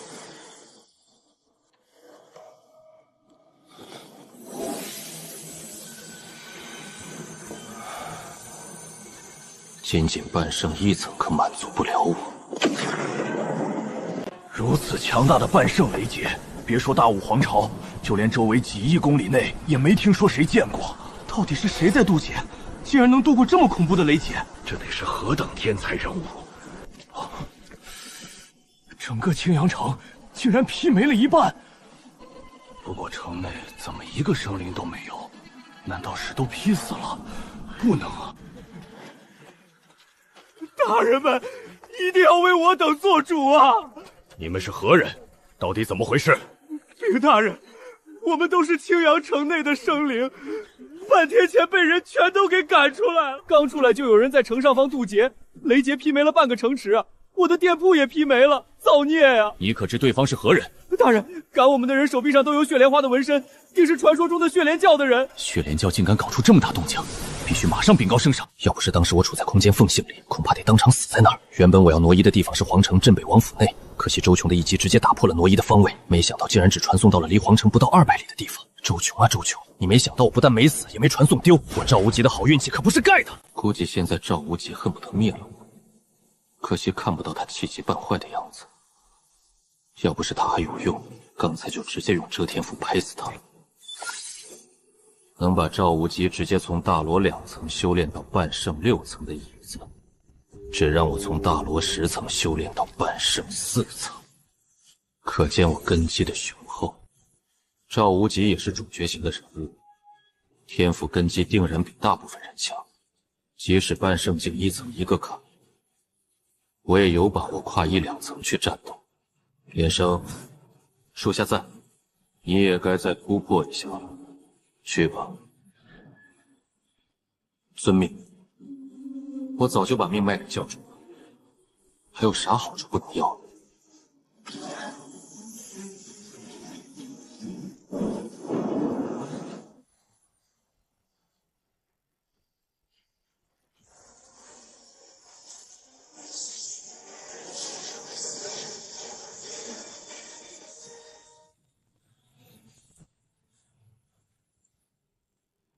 半圣1层，对于魔教大总管来说还是太弱。陛下，下方来报，说青阳城出现了血莲教的踪影，他们在城池内布置了一个阵法，吸收了不少的地脉之气，并且有一人在青阳城上方渡半圣劫，毁了半个城池。能确定这血莲教和镇北王有没有关系吗？目前还不能确定，不过镇北王世子赵国吉在2天前突然宣布闭关了，而昨天却有血莲教的人在青阳城上方渡半圣劫。那魔教教主最近有什么动作？禀陛下，那魔教教主出了皇城后，灭了一个初入半圣的小势力，之后就消失了。目前还没有别的消息传来。魔教先不用管了，你先派人去查一查赵无极是不是真的在闭关，还有密切关注镇北军的动态。遵旨。难道你真以为朕受伤了，就镇压不了你吗？早在几万年前，我和现在的武王、镇北王3人一起修炼，组建势力，共同打天下，用了几千年的时间，才打下了这偌大的大武皇朝。建国以后，我当了皇帝，封其他2人为武王和镇北王。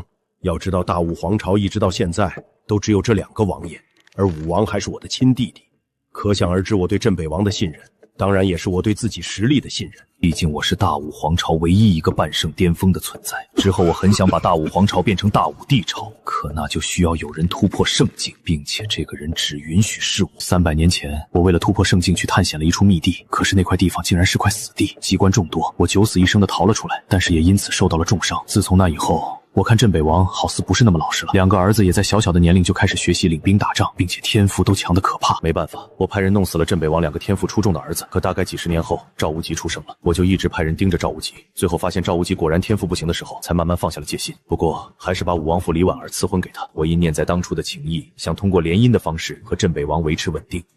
可最近赵无极的突然爆发，血莲教的诡异出现，让我再次起了疑心。王爷，这2天世子确实不在闭关，而是去了青山城，不过在今天又回来了。而青山城正是血莲教的大本营。去，派人把血莲教的所有余孽都杀了，一个不留。无极马上就要和武王府郡主联姻了，不可节外生枝。是。我没有异心，可是受伤的武皇帝却对我不放心，只希望奥林吉娶了李婉儿后，一切都会恢复正常吧。等我伤好之后，一定要让他付出代价。大护法，你说教主让我们来这儿做什么？难道这座山峰有什么秘密？我也不知，但教主让我们来自然有道理。魔虎王一会儿上去，你可以自己问问教主。不用，我就是好奇。好强的气势，居然是半圣境，这修为提升也太快了。不久前他还只是大罗2层，我一直把连胜当对手。前阵子拼命闭关修炼，总算最近也突破到了大罗1层，想着差距也不算太大了。可这是什么情况？大总管，你不会突破到半圣了吧？对，半圣4层，刚突破的。总管大人，你这是要起飞吗？连胜，你这是开挂了吗？我没再解释，也确实解释不明白。难道跟他们说我做了块椅子就突破了？就算说了，他们也不会相信。参见教主。这些高层的修为都有明显的提升，看来这段时间确实都在努力修炼，起码都已经到了真武境巅峰。他们的实力现在还帮不上什么忙，总得再给他们点提升的机遇。什么事都要我亲自解决的话，那这魔教还有什么存在的意义？你们的修为还是太低了，本座就再给你们个机遇，望尔等好生修炼，再次掉队者，后果自负。教主这话分明是说给魔虎王听的，就他真武9层，也太显眼了吧！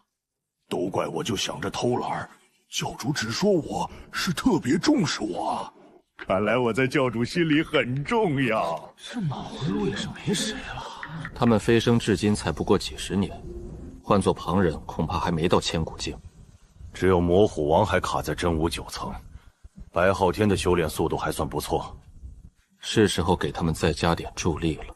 这是本座为你们准备的修炼神器，里面可以加速时间的流逝，希望你们别让本座失望。属下等定当竭尽全力，不辜负教主希望。这就是山河图里面的世界吗？这地方也太开阔、太舒服了吧！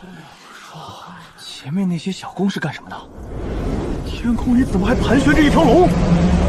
恭迎诸位来到山河图内。本龙是这个山河图的器灵，也是至高无上教主大人最喜爱的宠物。教主不是只有大白一个宠物吗？这白龙该不会叫小黑吧？自从落入教主手里，我每天都提心吊胆。前2天教主终于给我派了任务，让我给他们开辟时间屋，加速修炼。这是不是说明教主不打算杀我了？教主简直就是我的再生父母啊！罗通是谁？能吃吗？这山河图内可加速时间10倍的流逝，而你们面前的这些小宫殿里面更是可以加速到20倍。20倍时间加速，这也太逆天了吧！这个椅子可就厉害了，这乃是至高无上的教主大人花费无数功夫建造而成的，里面集合了日月精华，灵宝无数。还有，反正就是牛儿就完了。坐上去，直接能提升好几层修为。连胜总管肯定是做了这把椅子，难怪他能一下子突破到半圣4层。我也有机会追上连胜的脚步了，我一定要努力修炼，不能再被落下。大家可以先选宫殿进入修炼。那把椅子就是连胜突破的关键，我一定要争取到坐椅子的资格，我绝对不能再被连胜落下太远。他应该是猜到椅子的作用了。接下来我要拼命修炼了，是时候安排下一步的计划了。出来，属下黄衣，见过教主。去派人调查一下镇北军的情况，顺便在镇北军内安插一些弟子，还有随时关注皇城内的情况。遵命。连生都没察觉到黄衣的动静，四部的实力还无人知晓，首座修为都在半圣境以上。怎么婚期又推后了？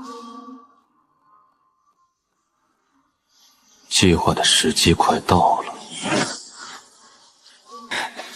不就是惹到了那什么老子赵丽吗？也没有真的伤害到他，凭什么驱逐我们？行了，那赵丽乃是圣帝的弟子，怨就怨我们这一支不争气罢了。现在小公主都被人家带去圣地修炼了，可见对方的能耐。唉，我们被国主驱逐也是无奈罢了。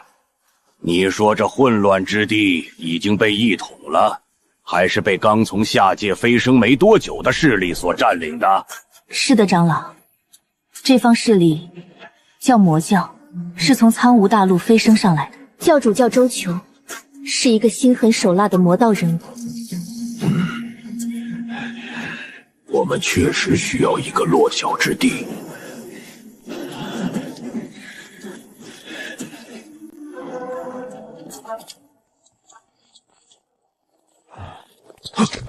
哎，不了解。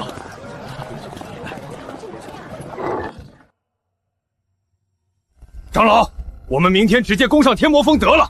凭我们的实力，难道还担心这小小的魔教能翻起什么浪花吗？我已经派人去查探消息了，不管如何，先等消息传回来再说。我们不能在这阴沟里翻了船。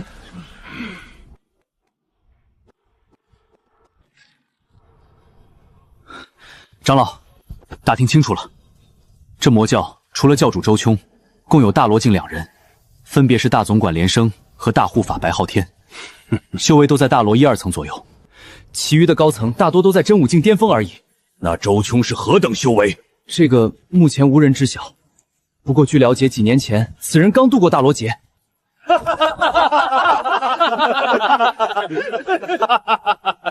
长老，我就说这小小的魔教不足为惧吧，不劳长老你费心，我明天就带人灭了天魔峰。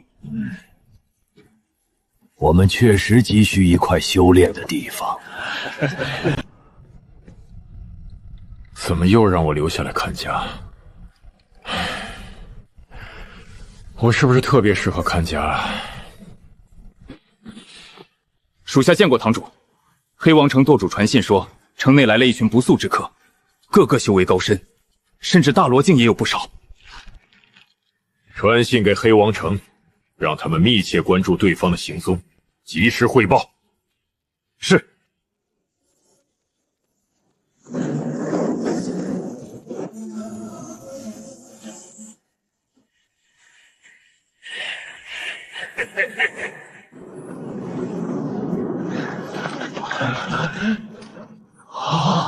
尔等何人？不知道天魔峰100里之内，没经过许可不准踏入吗？此乃魔教的青龙堂堂主，算是高层之一了。叫你们魔教教主出来！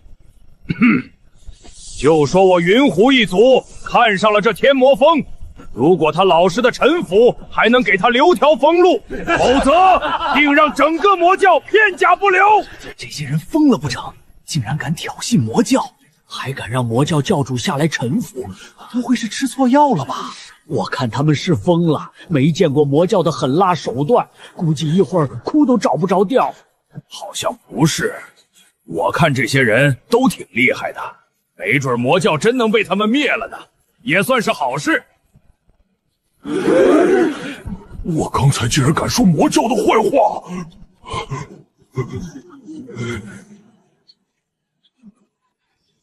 说实话，即使不算以前身体的执念，我也很喜欢李婉儿。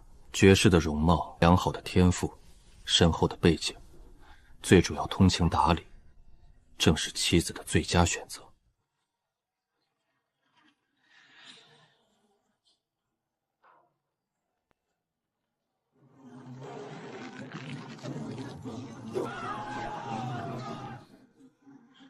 这种惊天的大喜事，可以说还是大武皇朝的头一回。毕竟二者身份都不弱于皇子公主，要是没有镇北王的命令，咱们根本进不了王府的大门。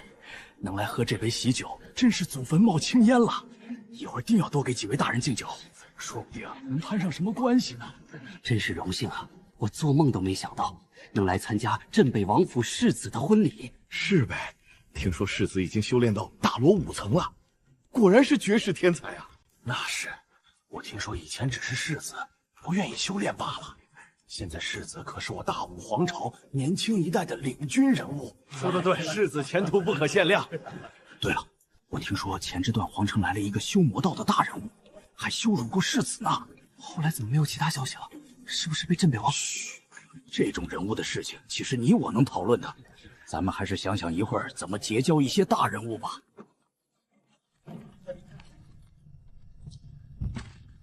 世子迎亲回来了！世子迎亲回来了！世子迎亲回来了！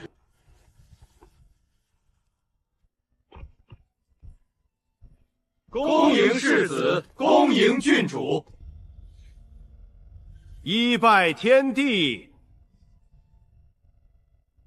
二拜高堂，夫妻对拜。礼成，好，好，好。世子、郡主，请随奴才前往婚房。恭喜世子，恭喜郡主。这回咱们俩可不只是兄弟了，我以后可就彻底放心了。你我兄弟还说这些见外的话，快喝酒吧，今天是大喜的日子。多谢王爷赐酒。来来来，再喝一杯。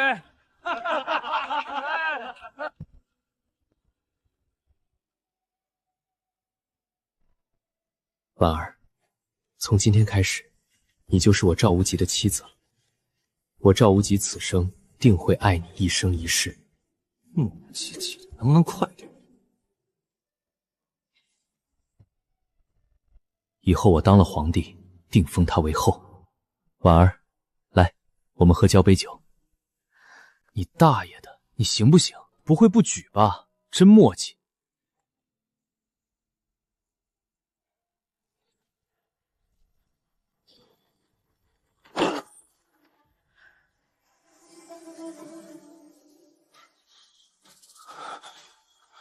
为什么？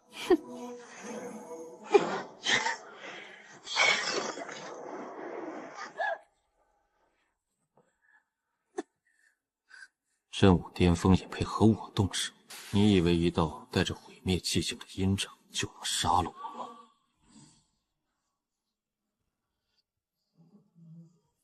是谁让你这么做的？早年我天赋平庸，他们全都看不起我，时常在背地里讥讽我。唯有李婉儿，从未用异样眼光看待我。敢刺我，该死！杀了他会两府决裂。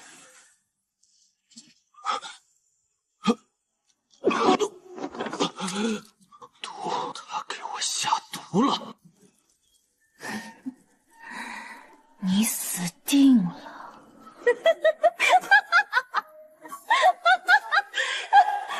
你这个贱人！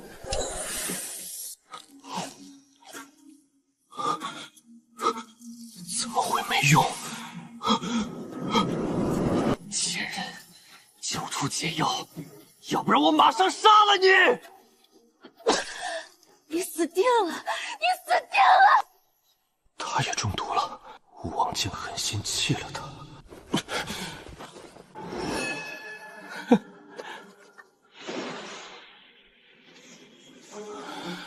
我赵无极怎么会那么轻易死亡？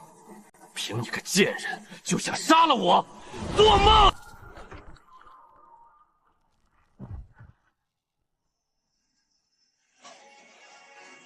定。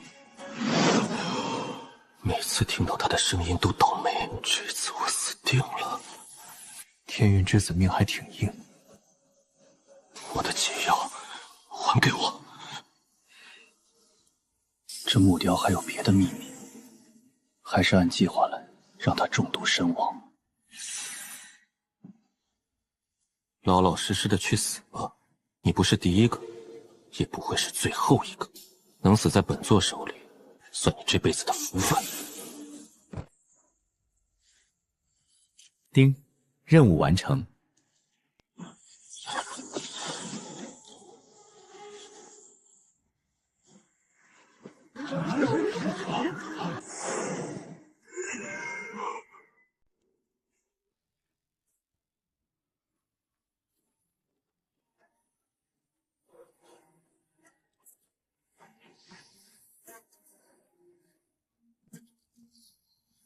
赵无极也死了，这会儿镇北王该消停了吧？皇朝终归是我们李家的。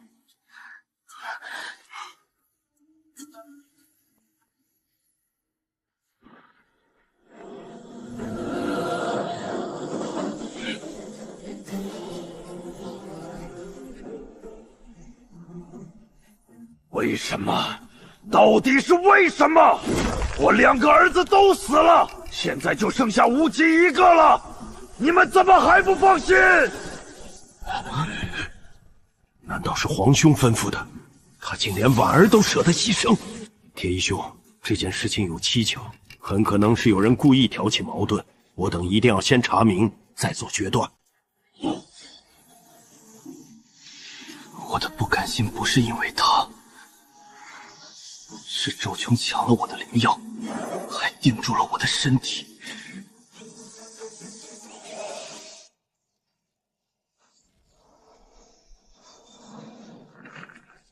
李渊，这么多年我都没发现你真够绝情的，为了杀我儿子，连自己的女儿都不要了。那你也为我儿子偿命吧！铁一兄，这事肯定不是你想的那样。李婉儿也是我唯一的女儿，我怎么会让自己女儿赴死呢？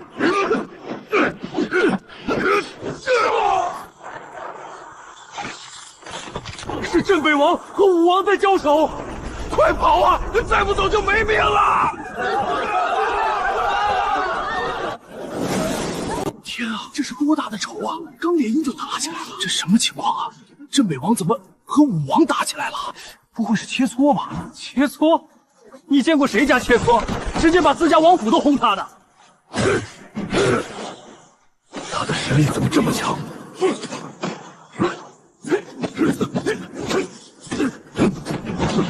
我竟然不是他的对手。铁一兄隐藏的挺深啊，看来我那哥哥防着你果然有道理。赵铁一的实力竟然这么强，若是不出手的话，李渊可能会死在这儿。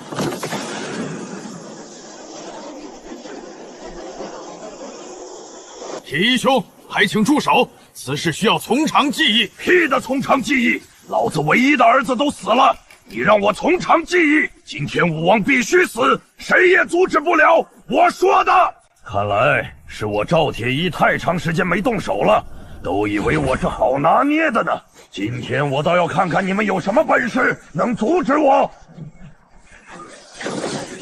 横行天下。将军百战穿军甲，不破对方终不还。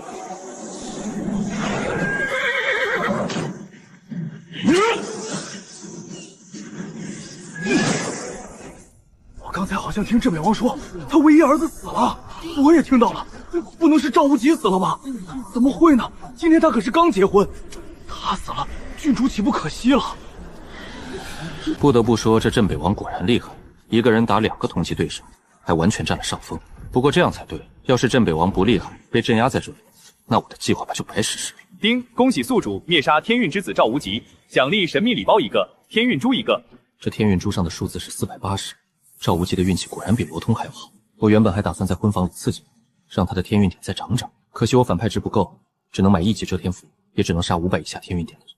赵无极已经480了，要是再涨，我就白忙活了。镇北王怎么会这么厉害？那武王、大武夫主、稷下公主，哪个不是半圣9层的高手？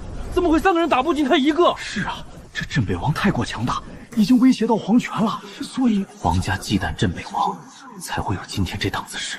镇北王的镇北军是大武最精锐的兵马，里面高手如云，只听他一人号令，算得上他的私军。虽是强者为尊的世界，可军阵威力依旧恐怖。有100万武者组成的军阵，就连半圣也要暂退锋芒。镇北军足有3000万，全是精锐，他要是造反，大武都要受威胁。即使能平定，也会伤筋动骨，连皇朝都守不住。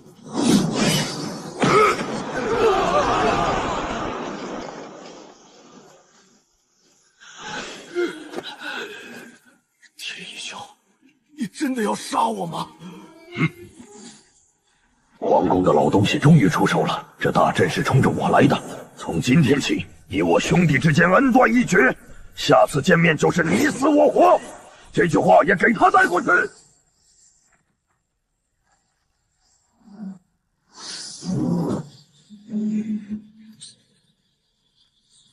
没想到赵铁一的实力已经强到这种程度，仅仅释放气势惊走他，就牵动了我的旧伤。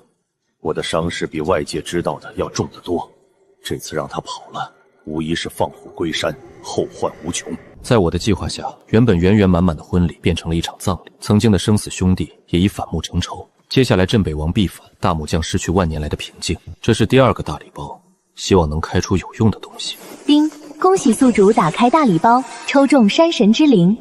总算没开出狗粮之类的东西。山神之灵可以当魔教总轴的守山之人，不像这只狗，除了刨坟，别的用处都没有。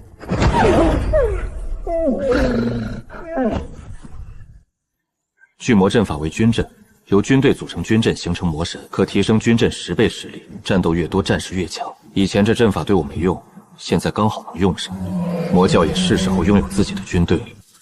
天运珠的归属，我也有了人选。这谁啊？3条魔龙拉车，这么装13，也太招摇了吧！我看刚刚茶楼坐着的荒山城副舵头都拱手低头了。我这小徒弟刚从下边飞升上来，不懂事儿，还望大家帮着保密。师傅，你这是怎么了？我也没说啥呀。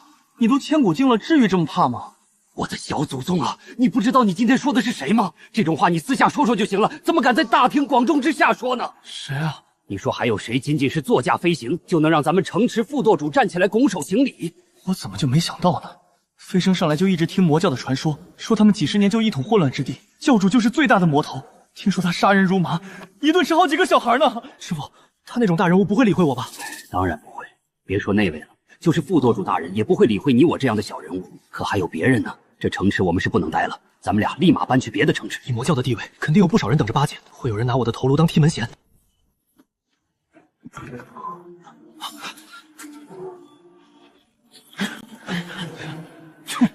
还是来晚了一步，到手的功劳就这么飞了，真晦气！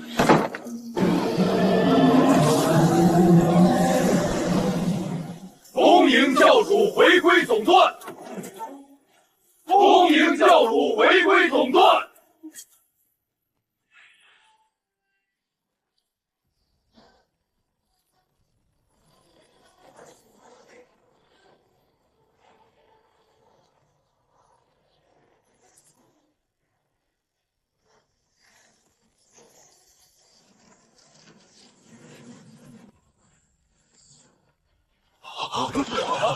小的山神见过主人。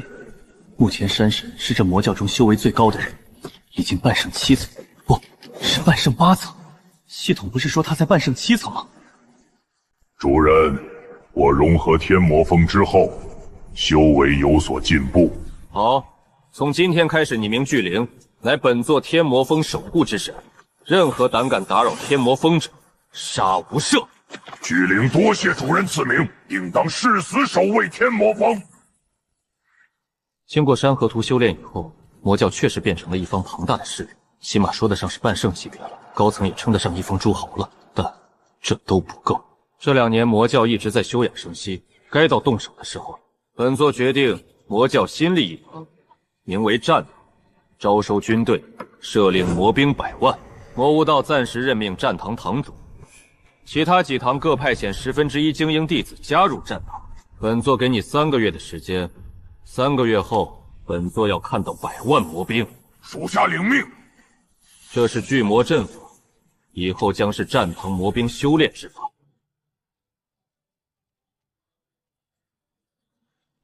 不知道教主有何吩咐？吃了吧。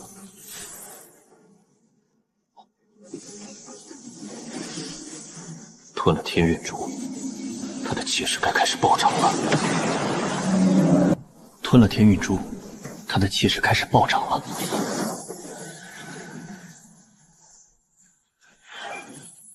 属下多谢教主。你去帮魔巫道招兵去吧，马上我魔教就将再次挥兵北上，进攻大武皇朝了。遵命。这白昊天果然天赋惊人，加上天运珠，他的天运鼎赫然达到了570。这是从赵无极手里抢来的木雕，我也有了一丝猜测，但还需要确认一下。这空间里全是雾，什么都没有。都这么久了，难道真的什么都没有？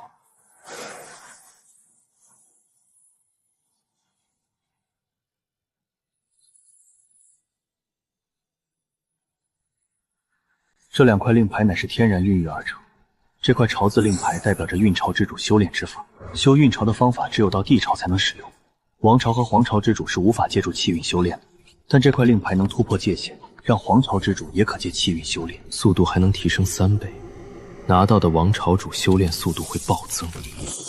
果然是双生法宝，毁了一个另一个变强了。反正又不是我的东西，坏了大不了再抢别的主角金手指。这世界这么大，也不是很缺主角的。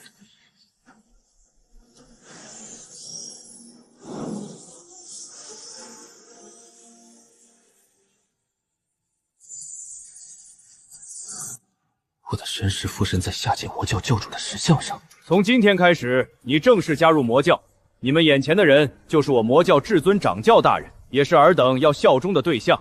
今后你们飞升上界，也要为掌教大人鞠躬尽瘁。我等誓死效忠教主大人！我等誓死效忠教主大人！你们做什么？宣誓竟然敢停顿，知道该当何罪吗？教主石像在发光，自保大人，教主石像在发光。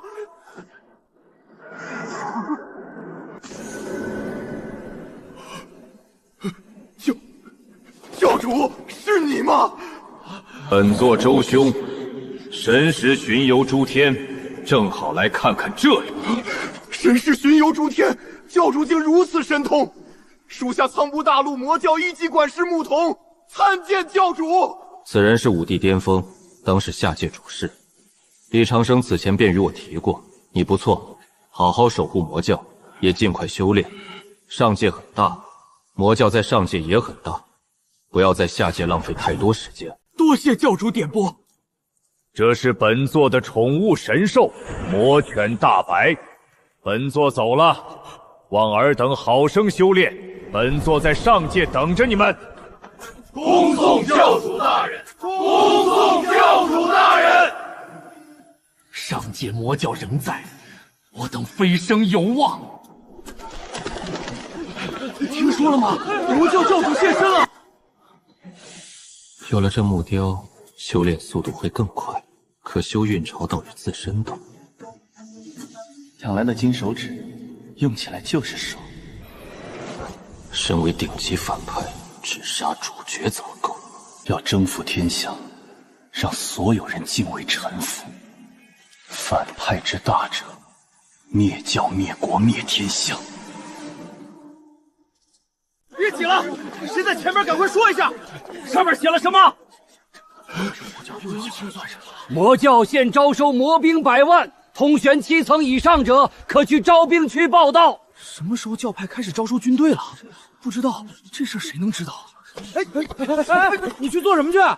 废话，老子上回参加魔教考核，就因为修为太低没进去。现在魔教向了要求，我得赶紧去报名。等等我这跟你一起去。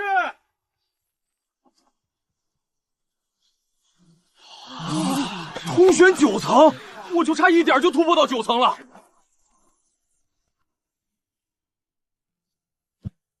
启禀教主，在3个月前，大武皇朝镇北王正式宣布造反，同时北方300多个城池纷纷响应。目前大武皇朝内遍地战争，周围的青丘国和一些其他的势力也纷纷开始浑水摸鱼。镇北王果然没让我失望，300多城，占大武1/3疆域，怪不得武皇帝如此忌惮他。启禀教主，战堂现已招收魔兵100万，共有通玄9层100万人，千古境1万人，真武境1000人。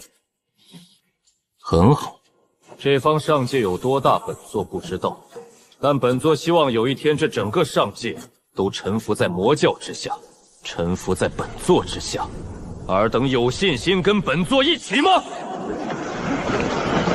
我等定追随教主脚步，称霸上界，威震寰宇。我等定追随教主脚步，称霸上界，威震寰宇。好，本座要的就是你们的信心，魔者无所畏惧也。魔无道，属下在。本座命令你即日进攻大武皇朝边境，不用操之过急。本座给你2年的时间，必须给本座练出一批绝世魔兵。遵命。12魔王各大护法，你们也去边境走一遭。是。希望日后魔教100万魔兵，个个半圣以上，横扫寰宇。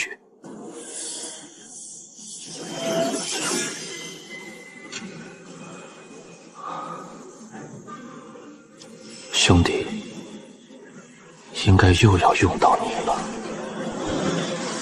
王将军可知，最近我大武皇朝乱了起来，现在就连一些小势力也都纷纷开始有了动作。呸！要不是本将军奉命镇守南山边境，早就灭了那帮炸刺的势力了。他就是镇守将军王奎，半圣5层修为，因早年得罪朝中大员，才被派到这边境。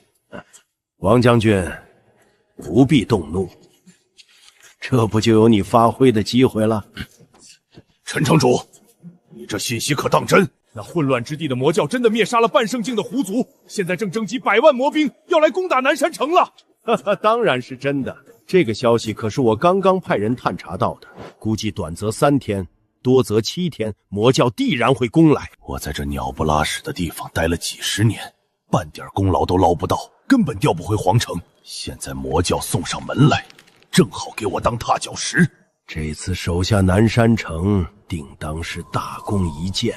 魔教最强不过半圣1、2层罢了，这事若做得漂亮，我也很可能得到朝廷的重用。等我灭了这100万魔兵，定能风风光光回皇城。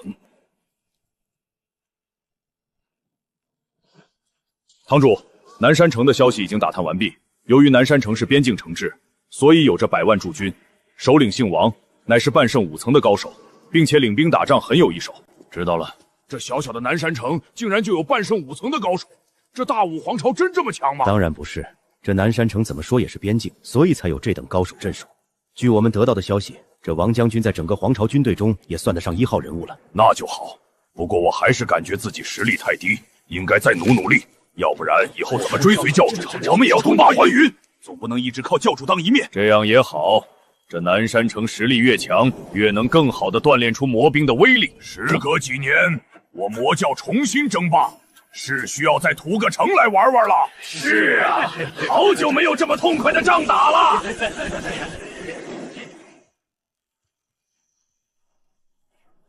魔教竟然真的攻打过来了，他们怎么敢呢？难道不怕被灭教吗？我操，这100万魔兵竟然都是通玄9层以上的实力，这怎么可能？你们看为首的那个铠甲男子，我怎么感觉他不是一般的半圣呢？不过是些通玄9层的乌合之众。不对，那为首的分明是半圣5层的修为。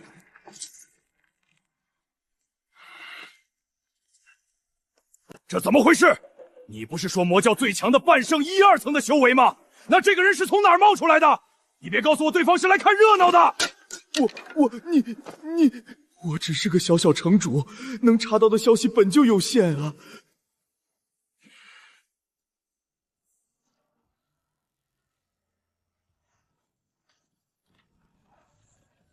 我乃大武皇朝南山城镇守将军王奎，你是何人？胆敢来犯我边境？哼！魔教战堂堂主魔无道奉教主之命前来屠城，魔教竟还有战堂这等战力！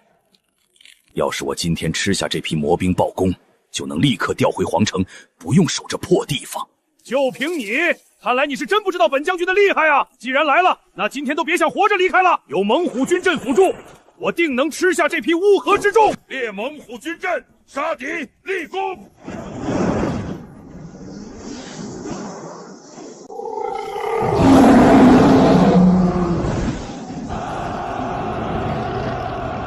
列聚魔阵，屠城！让开！我站哪边？果然是乌合之众。本来就在预料之中，军队本就要在战场上练，死了便是无能。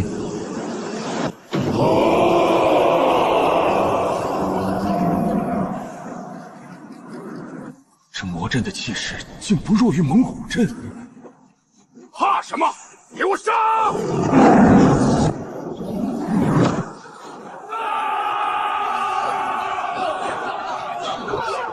就凭借你带领的乌合之众，今天就全都留下吧！你还是顾好你自己吧。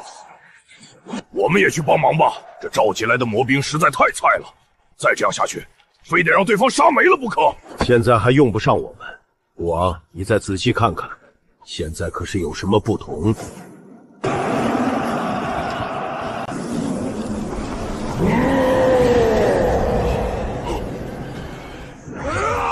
这是阵法的威力，当然是阵法的威力。虽然魔教招收的魔兵都是凶狠之辈，但也没凶狠到被灭杀到这个程度还不崩溃，反倒更狠了的地步。这阵法能改变人的恐惧心理，同时大大激增出人心里的凶性。虽然这样魔兵会死伤惨重，但是练兵速度也确实快得肉眼可见了。这家伙的身手怎么这么强？我厮杀了一辈子同阶高手，竟然完全打不过他。他竟然还在留手，再打下去我要输了。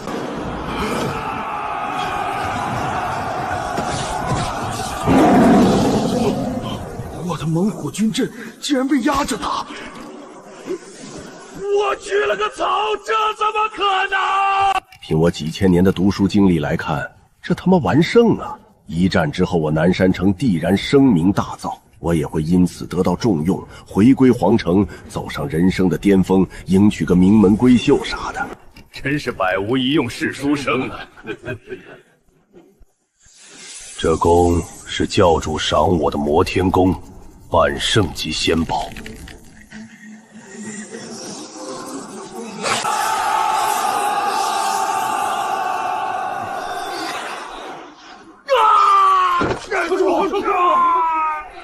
果然是个废物，留他还有用，就先不杀了。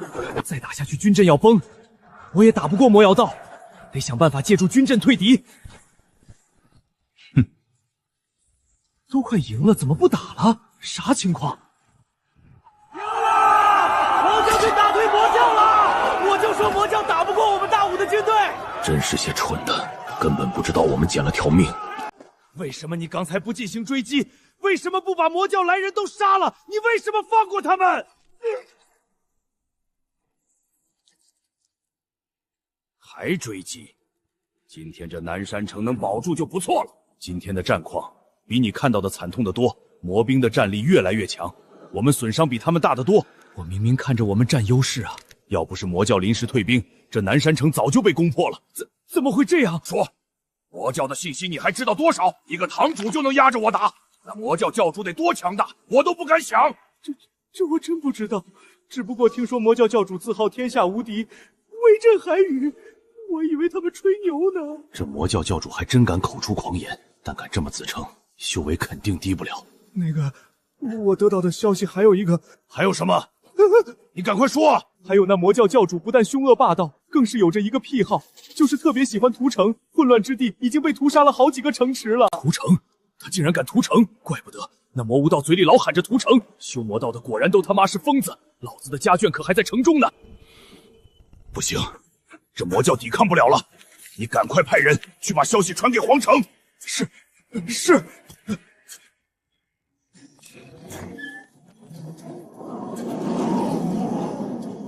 还是联系不上外界吗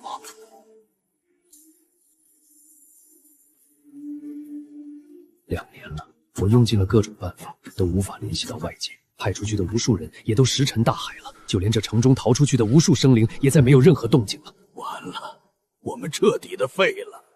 魔教是把我们当成磨刀石。 2年前开始通信就全失灵了。魔教每10天攻一次，快赢就退，魔兵越来越强。上次只派5万魔兵来攻，我们50万军都挡不住了。1年前我想逃，还折了老婆和2个儿子。现在皇朝兵荒马乱，没人会记得我们了。教主给的封天阵法就是好用，2年了，愣是没有人能把消息传递出去。还有那老屎的巨虎军太废物了，现在跟我们魔教魔兵一比，差的有点悬殊啊！现在的巨虎军已经没法对魔兵起魔力作用了，他们看到魔兵都是一边下身流淌热水，一边战斗了。